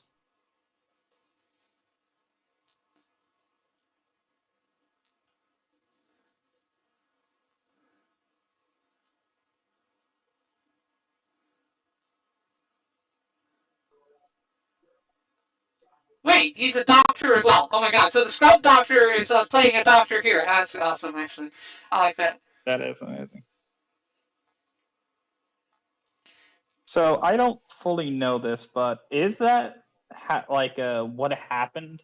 It was causing some areas to swell while others were deteriorating. Well, so here's the thing. So this is one area where the movie takes dramatic license. So, the Demon Core caused 2 deaths. So John Cusack's character is a mashup of 2 people who did actually die. However, they did not die right away like this. They didn't die till after the bombs dropped. So the radiation impact was not as dramatic as what you're seeing here. It was a slower death.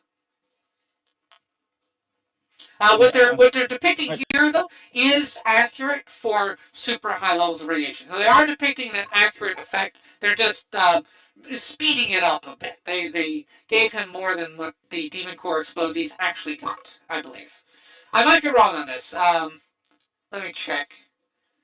Yeah, because I know the issue with that level of radiation is it takes a bit because all of your cells are died, all your white blood cells are dead. So it's a case of bacteria's other things are now able to get into your body and start eating you away.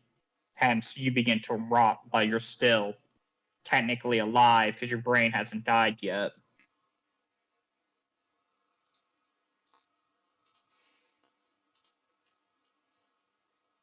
Yeah, so the Demon Core is the plutonium core. Yeah,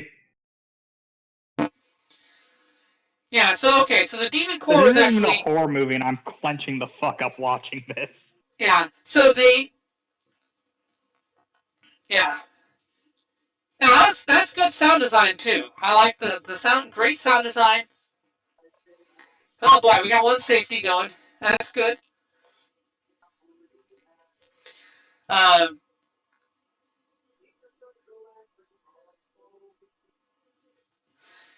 yeah, so the Demon Core was a plutonium core, and there were 2 incidents, not 1. So this one gives you 1, but it's kind of a mashup of the 2. Okay, I honestly only thought there was a one instance of the Demon Core. Yeah, I'm reading up on it now real quick here.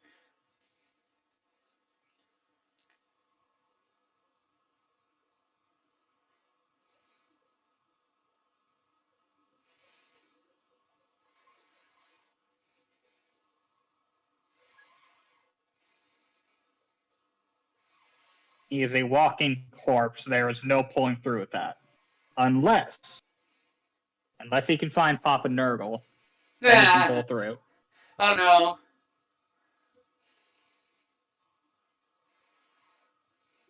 Look, he's in very capable hands if Nurgle comes to bless him.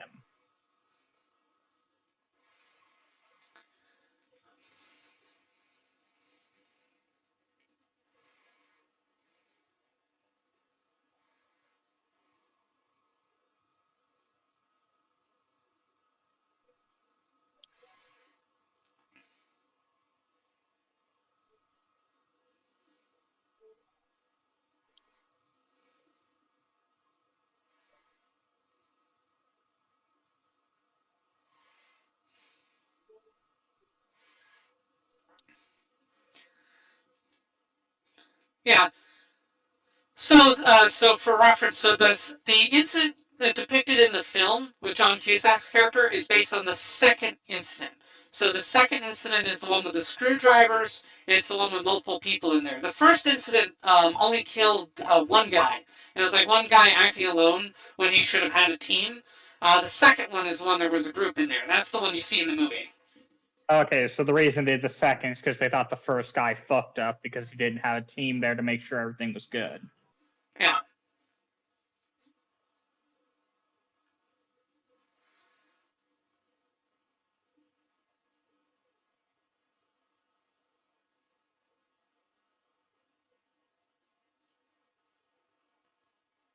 It was going to happen regardless.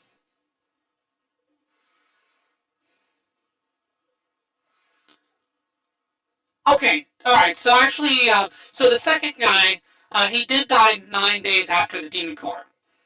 However, the main thing is the Demon Core incident apparently, I guess, happened after the bombs were dropped on Japan. So this was not before the bomb. This was after, apparently.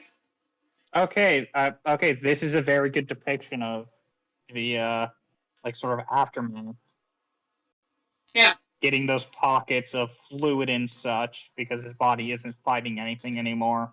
Yeah, there's no immune system. The immune system gets wiped out by the radiation, and no immune system, well, literally all the bacteria ever is now destroying you. Yeah, it isn't only just his immune system. All of his cells are dead. Yeah. He has, in every sense of the word, become the perfect breeding ground for decomposition. Yep. Yeah, Chernobyl goes very in depth on what the impact is. It's really quite fascinating. Horrifying, but fascinating. Radiation is something that scares the crap out of me. He did get a superpower. His ability is he can rot while he's alive. Yeah. The first cultist of Nurgle. Oh, I'm so proud. Oh no. Yeah, Dom, I'm sure you'd love the Great Unclean Ones of Nurgle, wouldn't you? Oh no, definitely not. I'm definitely much more in Slaaneshi camp. I mean, the only nice I could say this about Nurgle, Nurgle, he does in fact care about his followers. He makes them immune to pain, which is very nice of him. He's the only one that actually makes his followers generally have a comfort. And he does have an actual functional, loving relationship with his wife. So he's a loving husband, and he's nice to his followers. It's just he's also utterly disgusting and horrible, and I hate him. But well, it isn't just like a good relationship. He's a very loving father to his children. Yeah, he loves his children, and he's a good husband. His wife loves him. You know, it's all good. Yeah, it's rather fascinating. He's the only Nurgle. Huh? Nurgle is what a loving God is, in the sense that he believes that the end is just a process, and you just gotta have to embrace it, then fear it. Yeah. I just find it, of all the four Chaos Gods, Nurgle is the closest one to neutral at least. Because he's not chaotic evil. He's chaotic neutral, I would say. Can't say the same about his chaotic father neutral. sometimes. You know, because Nurgle, it's rare to ever see Nurgle legitimately be pissed off at anybody. I mean, hell, he views all of the people fighting against his cult, they're just ignorant to my gift. So we will give them my gift, and they will understand. You cannot be upset at those who are just ignorant. Yeah. At the same time, those dogs that cause mass death are just big puppies. I was like, God, that breaks my heart that I'm terrified of these things. But they mean well. It's so the I think it's the I'm trying to remember what they're called. Just monstrosities, but it's sad for them. Yeah, they got the mindset of a giant puppy and the body of a killing machine.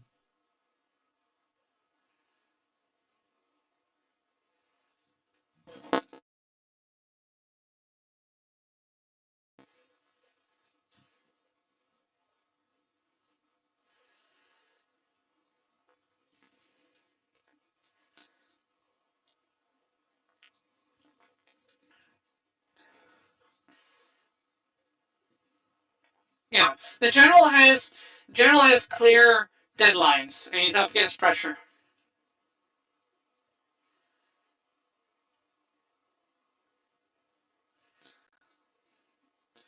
Yeah, the fact that they're concerned about fallout into Amarillo, that's nice. I like Amarillo.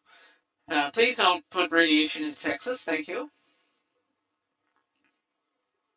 All right, I'm gonna put some radiation in Texas. Got it.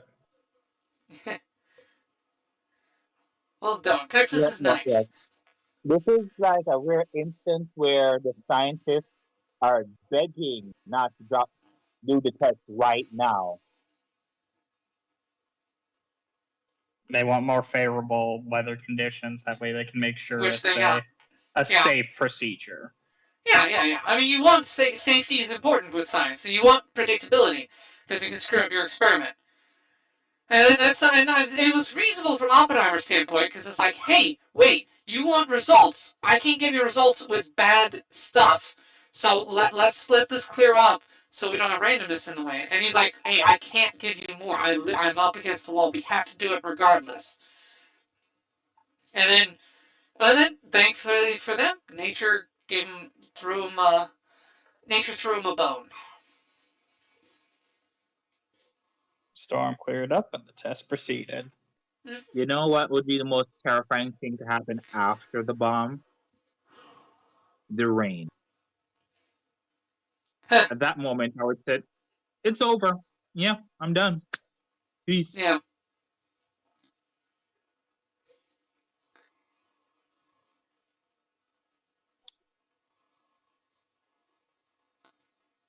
Yep. It's one of Weather those cleared up. moments Go.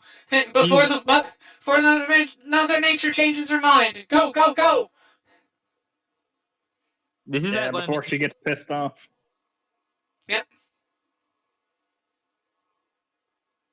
those rare instances where you see the general fear because, if it fails, we're screwed. And not just us. Everyone that Storm's general direction is.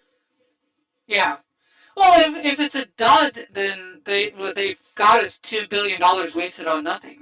That's why, like, Oppenheimer's concerned about, hey, the weather could cause a failure. You don't want a failure. Like, so listen to me. We have to be careful about this and make sure we get a success. That was a reasonable objection. That's why the general listened to him on it. But then the weather cooperated, and it was fine. They put the man that's suffering from radiation poisoning next to a clock that they use radiated paint for. Yeah. There is irony there, yep. Showing how radiation kills, and radiation is also used in daily life, yeah.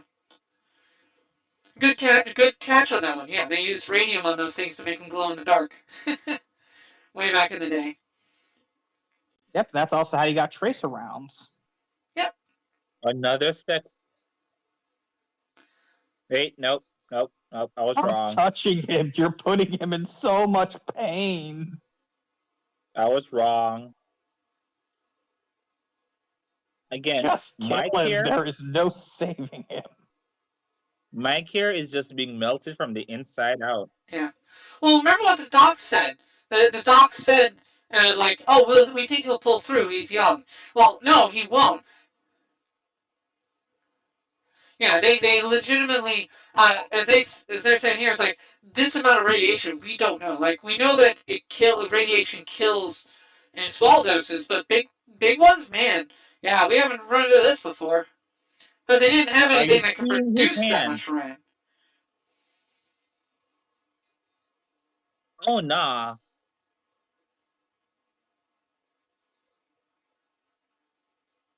Can imagine his body's burning. Oh, yeah. Yeah, his body's last resort would be a fever to try to kill all the infections. Obviously, that won't work because it'll kill him, too. And you also got to think about this. He's just feeling everything.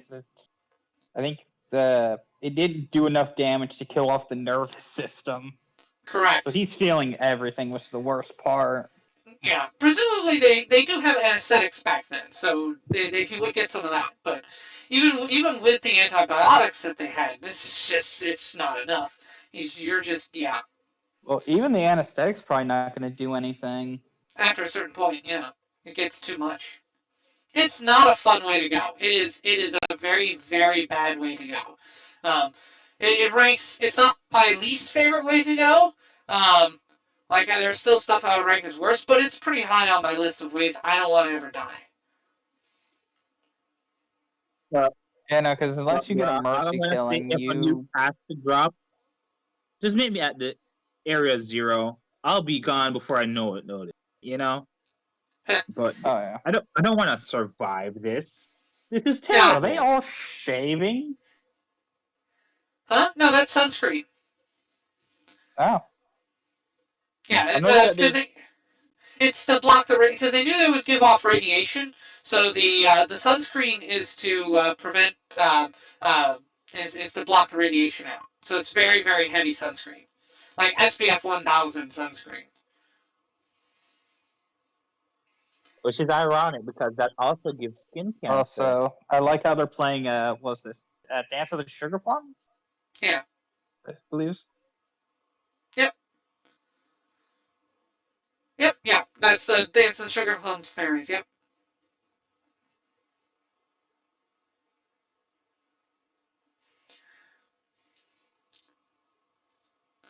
But I like how they have Enrico mention the atmosphere burning thing. A ground channel. Oh, okay. So, I wonder if that actually happened. So they must have tapped into a local radio broadcast. Now, it's interesting too. They set it up earlier because they had that scene in the opera with them watching the music. So having opera now, that's pretty neat.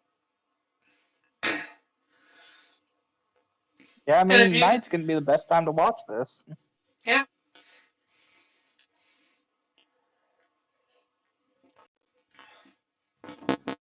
Oh, he is nervous as fuck. As you I'm should be. nervous.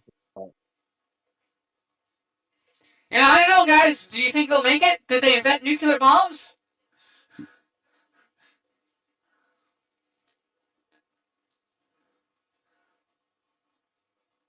The T-60 procedure is nerve-wracking.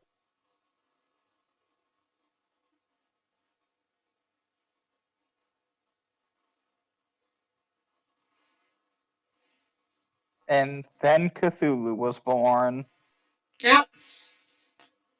9, 8, Yeah, blood 7, for the blood god. Or rat, I guess rats for the rat god. 4, Corn. 3, 2, 1.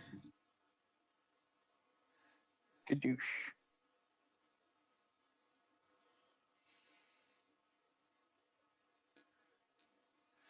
Yeah, okay, interesting. The way they did the explosion here, very artistic direction. It clearly is hand drawn. They used hand drawn animation for the nuclear explosion. That's kind of a neat choice. I don't object to that choice. That's pretty cool.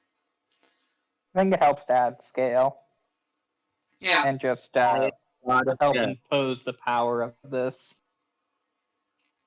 Unleash the power of the sun, Capri Sun. Yeah. No, wait, hold on. No. Wait, I just thought of something. You see, the bomb didn't drop. They just watched Yugi summon Ra. Yeah, there you go. Mega Ultra Chicken.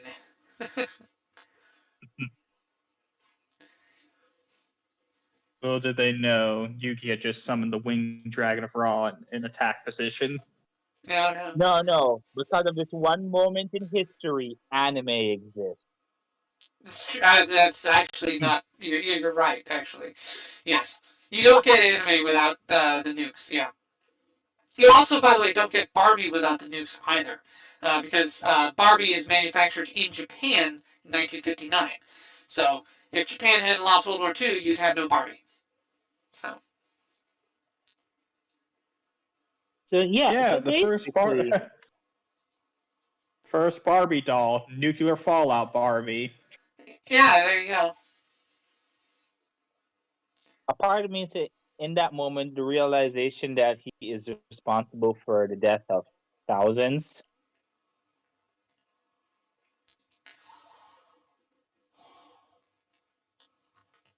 But you gotta think about this. He's responsible for the death of thousands, but he saved millions. Yep. As Japan, like we as- established, if it wasn't for us dropping the nukes and showing them we will just wipe you out in an instant and you will not fight back, they wouldn't have surrendered. Yeah. The casualties for invading Japan far outweighed the lives lost from Nagasaki and Hiroshima. Yeah. I mean, hey, Because we would have potentially been looking at a genocide of the Japanese people. Yeah, and keep in mind, or damn near genocide. Yeah, and keep in mind, Nagasaki and Hiroshima combined, the death toll from that is not even the worst, the highest death toll of any event in World War II. Like the king for that is still the rape of Nagasaki. No, not Nagasaki. I'm terrible. Sorry, the rape of Nanking, which was committed by the Japanese, where they slaughtered like 300,000 civilians in like 6 weeks. That had a way higher death toll than both nukes combined. So, yeah. All right. So little boy on Hiroshima and fat man on Nagasaki. Okay. Okay. Yeah. So August 6th, and then Well, I had no yay! idea the movie was nearing the end. God, this did not Yeah. feel very long. Yeah, it's well paced. That's why. Yeah. Yep. So, and then Tokyo Bay. Yeah, the hydrogen bomb. Now, the hydrogen bomb is touched on in the Oppenheimer movie, unlike here. In 1954, the security clearance was revoked. Right. So that 1954 clearance revoked. That's a huge plot point in the Oppenheimer movie. So that will be touched on. Yeah. Yeah, Groves and Eisenhower came to blows. That's how he lost. So he lost on politics. He didn't lose because anything screw ups. He lost due to politics. And mind you, Eisenhower, questionable. Eisenhower was a questionable general because he had two really great guys. I mean, he had Patton under him, and he horribly underutilized Patton. Like one of the biggest screw ups of World War II was how Eisenhower employed Patton, and of course the other one was here with the nuke program. So yeah, not misusing Groves. So All right, so we wait for the post-credits scene where Nick Fury asks Oppenheimer to help create Hulk. no, to join the Avengers Initiative. Clearly, that would be funny. I'm putting together an initiative. I'm just gonna skip forward a little bit. I don't think. Yeah, there's no post-credit scene as far as I know. Because this was before the era where we had that. There we go. I'm getting to the credits. So yeah, Paul Newman, Dwight Schultz. Yeah, John Cusack there is Merriman, Laura Dern. Trying to see if there's any other names I recognize. I didn't remember off the top of my head. I mean, again, you had Fred Thompson in there. That's the other. No, okay, no one with name recognition. I recognize the guy from Scrubs. Franco Cunha, Tom McFarlane, don't know that one. Rubenstein. Oh wait, John Williams? I wonder if that's the composer. Huh, that would be funny. That'd be real. Oh, they got Alan Oppenheimer as a voice. So I guess they got one of his relatives to actually provide a voice. Like maybe that's his son. Huh, So that'd be that's neat. crazy. Yeah, that'd be cool. If they had his son doing like a guest voice appearance. That'd be cool. Wow. Not gonna Now I lie. wonder. I wonder if they shot it on location. I skipped over that bit, but it looks like they may have shot it on location. Yeah, filmed on location in Mexico City and San Francisco, California. All right, so they went to Mexico as opposed to New Mexico. Makes sense. You can't go to the New Mexico because Los Alamos is highly classified and restricted. Yeah, so that's interesting. All right. So how'd you guys make the hydrogen bomb look? Not hydrogen. How'd you make the nuclear bomb look so realistic? Well, you see, to go for accuracy, we built our own nuclear bomb. Yeah. That was the joke around the Nolan thing. It's like, no, I just built my own nuke. Yeah, why do you think this movie cost so much? I think that would have been funny. Let's see. All right. Let me go forward. Find a good pause spot. All right. So let's see. Oh, come on. Forward a bit more. Come on. The whole reason we didn't show the bombing on Hiroshima or Nagasaki, we didn't have it in the budget to go drop the bombs over there again. Yeah, there you go. All right, so we'll go ahead. So Diesel, since you have not seen Oppenheimer, so this is essentially this is definitely your first time seeing this movie. So I'm curious, what are your thoughts on this film? Did you like it? Well, do you have anything you would want to see differently? Anything like that? No, just a very solid movie, and I definitely can say, something you did bring up the point that during this movie's creation, that the Japanese had begun, investing into movie production stuff.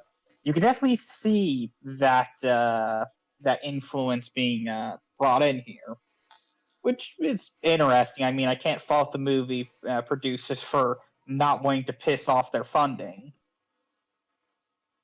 But yeah, no, I think overall a solid movie and an interesting look into the creation of the nuclear bomb. Nice. Now, Okay. of course, I would have liked more titties and cocaine involved, but that's just me.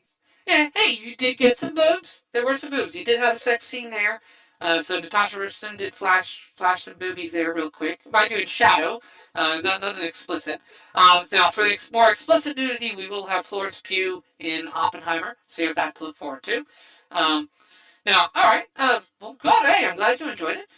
Sage. Now you've already seen Oppenheimer. You said.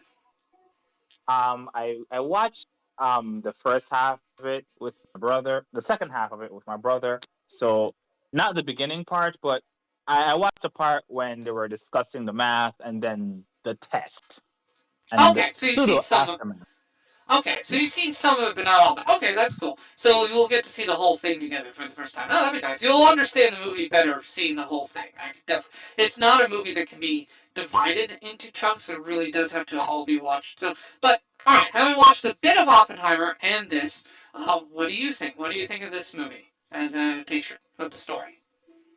Well, watching the movie with more context from the movie side of things is like they're on a tight deadline. They invest a lot of money into this project, and I have to give props to General Grooves in the sense that he literally made this work despite knowing that we're dealing with civvies trying to do a government grade task that they would be morally opposed.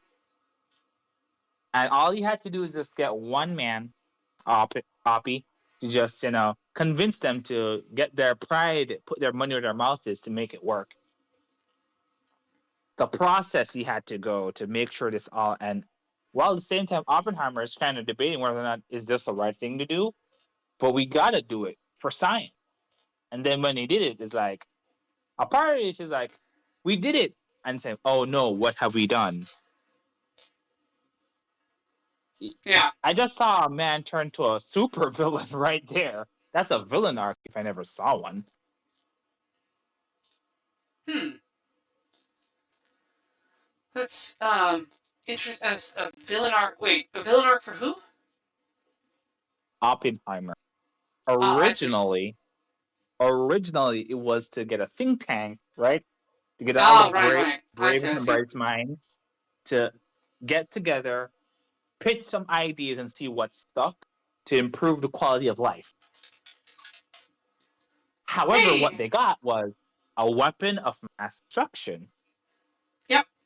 Yeah. So originally, it's like, hey, we're going to make this think tank for the betterment of humanity. Oh, hey, we built a bomb. And welcome to the internet, everyone. All right, hey, we got Momo and Ninja James are appeared in the chat. Sadly, you guys missed the movie. We just finished watching the film, so you've missed.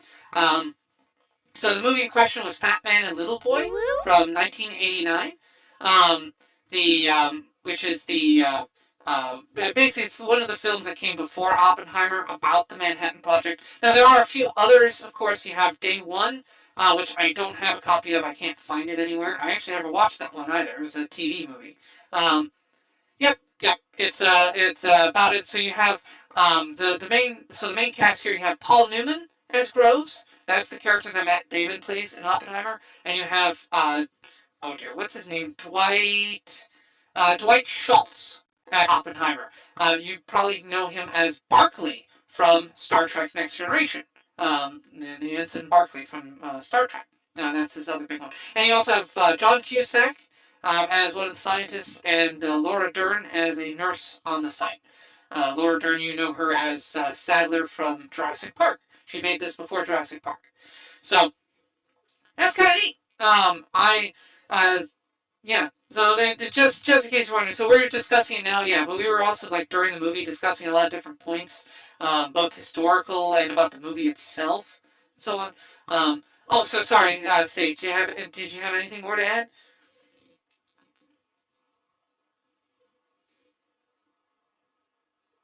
Yeah. Gonna be honest. The I liked how the process where I saw different scientists addressing their concerns. For the most part, it's not it was the right thing to do. Is whether or not can I solve it. Eventually, when it gets near the end, you're having second doubts. But in the end of the day, they all agreed to follow through with it in this movie. I don't know if that's actually the case. So, um, yeah, it was. It's like it's a case of oh, it's wrong, but I want to prove that I'm the smartest. Ah, Yep. it became a mark of his intelligence. It's like, haha, look how great I am. I've made the nuke. Haha. Oh, what have I done? Oh no.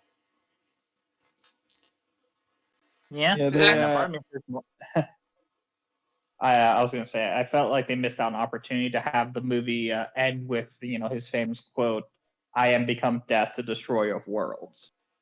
yeah, they didn't that quote is not in the movie. You're right. They did leave that out. Yeah. weird. Uh, It's kind of disappointing. Yeah, no, yeah. considering it's like the most famous thing off, like one of his most famous things said was, "I am become death, the destroyer of worlds." Yeah, no, I rather like that quote too. It's a great quote. You said it about Barbie all the time. You know, Barbie, death to destroyer of worlds, just as Oppenheimer foretold. um, now for me oh, sorry, did you have more thoughts, Sage? Sorry. Yeah, the movie was like again for this one, it's really taken the perspective of not really the scientist, Oppenheimer, the government. Hmm. The focus was on mostly the governments trying to keep them together long enough to finish the job. And it's really them trying their best to make sure everything goes smoothly up until the deadline.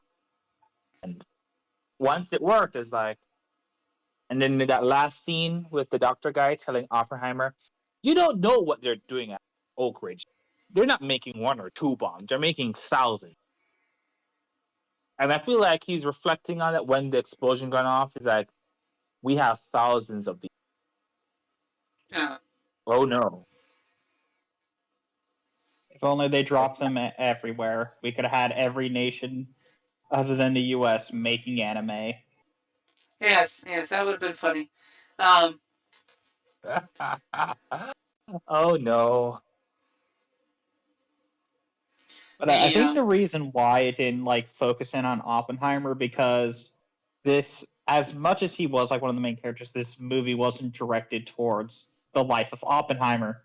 This was about the Manhattan Project. It was basically a documentary about a documentary in a sense.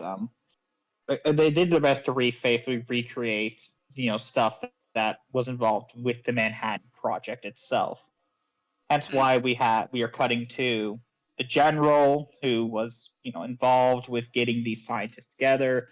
We cut to Oppenheimer, one of the main people associated with the Manhattan Project, who helped bring everything together in a nice bow. yeah. And Michael, the guy who literally held everything with a screwdriver. Yeah, no, again, as stated in there, the Michael character, Cusack's character, is not real. He has parts from other scientists. Notably, he is takes part from the other victims, Slaughton, Lewis Slaughton, who was the second victim of the Demon Core. So that's kind of where he goes. Now, one thing they don't make clear. So Slaughton caused his own death because it was Slaughton's decision not to use the safety mechanism. So it's not that they didn't know how to handle these cores. The reason Slaughton got in trouble is because he ignored existing safety protocols that were there to prevent exactly what happened. So Slaughton was an idiot, and then he died. So don't be dumb when you're handling plutonium. It's kind of a lesson from him. In the movie, they make it look a little more tragic because they don't explicitly state that Merriman was ignoring safety. It made it look like, oh no, he was following the procedure. It was just a tragic accident. Well, in Slotton's case, it's like he kind of brought it on himself. That's not too much sympathy there. Like you're They slapped handling the dangerous plutonium together. substances. Yeah, it's like you're handling dangerous substances. Don't screw around with that. Lab, Slotton very much took the school of thought of screw your lab safety. I want superpowers, and he just ended up dead. So oh well. That's Oh what no, he was happens. just trying to get he was trying to get the calories from the forbidden jawbreaker, but he did not bulk up enough to handle it. And indeed, yes. That is another definite way to put it. So yeah, I was telling Momo in the chat. Yeah, we were going to be contrasting this with Oppenheimer later. So for those wondering, we will be doing Oppenheimer probably towards the end of December when Captain Aurora can join us, because Captain Aurora during the Barbie movie expressed a heavy interest in doing the other half of the Barbenheimer duology. So yeah, we will be doing Oppenheimer. We have secured a copy of it. But that'll be in December. So I wanted to bang this one out of the way first. Let's see. And what time is it? Oh wow. Okay, it's getting time for me to start getting ready for work here. But I'll just wrap this up with my thoughts then. So I like the movie. In terms of like which one do I prefer? I definitely prefer Oppenheimer. I'm gonna say that now. Between the two, I like Oppenheimer more. This movie's not bad. Like I would say, it has some advantages over Oppenheimer. It's more colorful. The color is good. The acting is still compelling. Paul Newman, this might be a controversial take, but Paul Newman's a superior gross to Matt Damon. But hey, I mean, saying that Paul Newman is a superior actor to Matt Damon isn't a hot take, I don't think. Now, in some ways, I like uh, I like Dwight's Oppenheimer a lot. He is different from Cillian Murphy's. I finally remember the actor's name. He's different from Cillian Murphy's Oppenheimer in that he is more emotional and he's a little more human. Cillian Murphy's Oppenheimer is a little more withdrawn and um, just odd in some ways. Dwight's Oppenheimer, by comparison, is has a bit more human strain to him. But the tone and goal is different. As Sage noted, this one is not told. This one is not Oppenheimer's story. This is the Manhattan Project story. So Groves is the main character. The U.S. government, by extension, is the main character because they are the ones that put this together. They are the ones that this is focused on as a result. And Oppenheimer is there because he is also leader on the project. But the goal is the project. It's about America getting the result that led us to victory. That's the point of the movie. Oppenheimer is focused on him, but it takes a tone by making Oppenheimer more of a romantic figure, and I'll get more into that. When we watch that movie, I'll dig more into the romanticism of Oppenheimer, because that was one of the criticisms on that movie was it didn't really dig into Oppenheimer motives, and I disagree with that criticism. I'll go more into that. This one here, it touches very lightly, I think, on some of the debate. I will say Oppenheimer is superior for handling the discussion of some of the topics raised in this movie, but this is also a shorter movie. I think some of the dialogue in this is more simple than Oppenheimer has superior dialogue. Let's see, and I'm still not sure which version of the communist honeypot character I prefer, Natalia Richardson's or Florence Pugh's. I'm gonna have to think on that. I think it's probably because Natalia Richardson has a very 80s vibe to her, looks wise, whereas Florence Pugh is a little tad more modern, but also period appropriate. So I don't know. I have to think. But overall, I'm gonna say I prefer Oppenheimer. But this movie is not bad. It holds up. Like their use of animation for the explosion was a smart choice. Whoop, you okay, Sage? Which one F1? Sage, you okay? I think I might be dealing with family. Ah, okay. I think someone walked in. Anyway, so I would say the use animation's good. The shot composition, while dated, I like it. It's more colorful, so I do prefer it. The editing let's see. The pacing's good, as you said. You didn't even feel the 2 hours pass by, but I would say this movie holds up. I would say it also it covers the demon core and a few other aspects that we don't get in Oppenheimer. So I like that. Um, I would say watch it. Yeah, if you like World War II, if you were curious about the Manhattan Project, I would say watch this movie alongside Oppenheimer. It's not bad. And again, Paul Newman, he turns in a good performance as Groves. It's a very different one from Matt Damon, but it's still good. It's still good. So yeah, so I would say I'd say the movie holds up. It's not a masterpiece by any stretch. So I would give this one like a B on a scale. If I had to give it a letter grade, I'm gonna go with a B, um, as opposed to an A. Oppenheimer being a high A for sure. Um, but yeah, I'm glad I watched it again. Man, I caught a lot more this time. As I said, that one actor being in Scrubs now, the Scrubs was not a thing when I first watched this movie. Like I watched this movie before Scrubs existed, so it's really funny seeing one of his earlier works in here.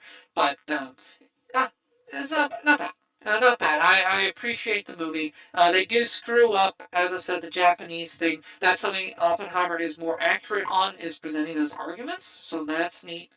Um, and they do have a deeper discussion about the tactics on the nukes and stuff in there, which I found to be better. I wasn't expecting a modern movie to get it better on that, because it's a sensitive topic and it's got more politicized, but they got it right in Oppenheimer. So kudos to them. They got it more right than this movie. All right, so let's see. Diesel, any final thoughts before we wrap this up? No, you pretty much hit it on the head. Sage, any final thoughts before we close out? Oh, Sage is gone. All right. Oh, all right. Something happened. Yeah, he had All an right. emergency. Okay, so Sage had to drop, unfortunately. Oh, that's a shame. All right. Well, he got. I'm glad I let him say his piece before that happened. So, always the thing with streaming with others. That's okay. All right. Well, let's see. If you enjoyed this, please check out the other ones we've done. We've done FNAF. We've done Wally's Wonderland. I've had Ruby Gilman on here. We're going to do Oppenheimer soon. We've done Barbie. The V for Vendetta is another one. So check out the other movies we've done here on the YouTube channel if you're watching this on YouTube. And pop into the chat. I do this live.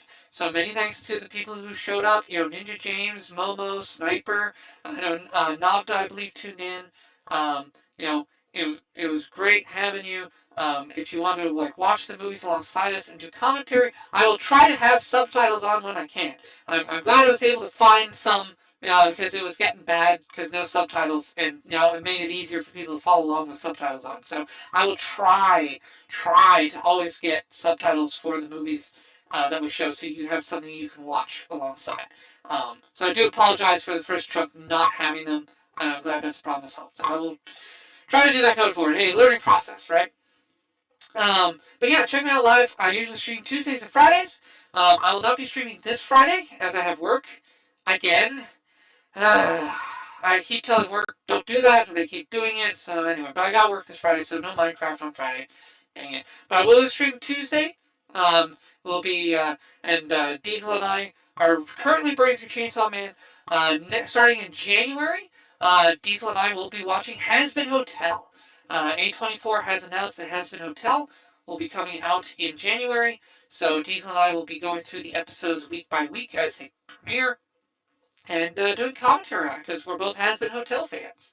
And we're also going to do the pilot for Has Been Hotel together, since I've done it by myself, but I want to do it together with Diesel. That way we got a point of reference for all y'all. So please check that out. Put the comments below. Put some comments below what you think of commentary. I may throw out a few historical hot takes here, especially about Japan and the nukes and all that. So if you want to debate me, feel free to hop into the comments and post and blah blah blah. It's fine. I'm always up. I'm always up for a little historical fisticuffs with people and debates and things like that. If I said something wrong or I made an error, correct me. It's okay. You won't hurt my feelings. It's fine. Just come at me. Respectfully, I would ask. if you could. Be agreeable about disagreeing, if you could. But yeah, there we go. Let's see. Yeah, this is Dominic Bytes signing out. When next we meet, may your robot body be fully charged. Also, hi, Dominic! Hey, Dominic Bytes. Welcome. Welcome on by. Hey, yes, welcome to the stream, Dominic Bytes. Hopefully everything works out for you, buddy. Welcome to stream, Dominic! Hi, Dominic. Dominic. Yep. Hi. Thank you so much. I really appreciate it, though. Hello, Dominic. Hello, darling. How you doing, darling? Hello, Dominic. So, hello, Dominic. How are you doing? Welcome in. Dominic! Hello, Dominic. I hope you're doing good today. Dominic, hello. Hello, Dominic Bytes. Hi. Hello, Dominic. How you doing? How's it going, Dominic? Welcome in. Mwah. Hi, Dominic. How you doing, Cheese Pie? Hi, Dominic. Hi, Dominic. Hi, Dominic. Hi, sweetie. It's good to see you. Hi, Dominic. How are you? Lovely to see you. Hi, Dominic Bytes. Hi, Dominic. How you doing? Hi, Dominic. What's up? Hi, Dominic. Hi, Dominic. Dominic, hello. Hello, Dominic Bytes. Hello. Dominic Bytes. Hello. Hey, Dominic. How you doing? Dominic, thank you. Can you stop slamming shit? Hey, Dominic. Hello, Dominic Bytes. Hello. What's up, Dominic? How are you, man? Dominic Bytes, you productive little devil. Dominic Bytes. Oh, it's you. Oh my god. Also, thank you for clipping as always, Dom. You are so sweet. I really appreciate you. You are an absolutely wonderful being, as all of you are.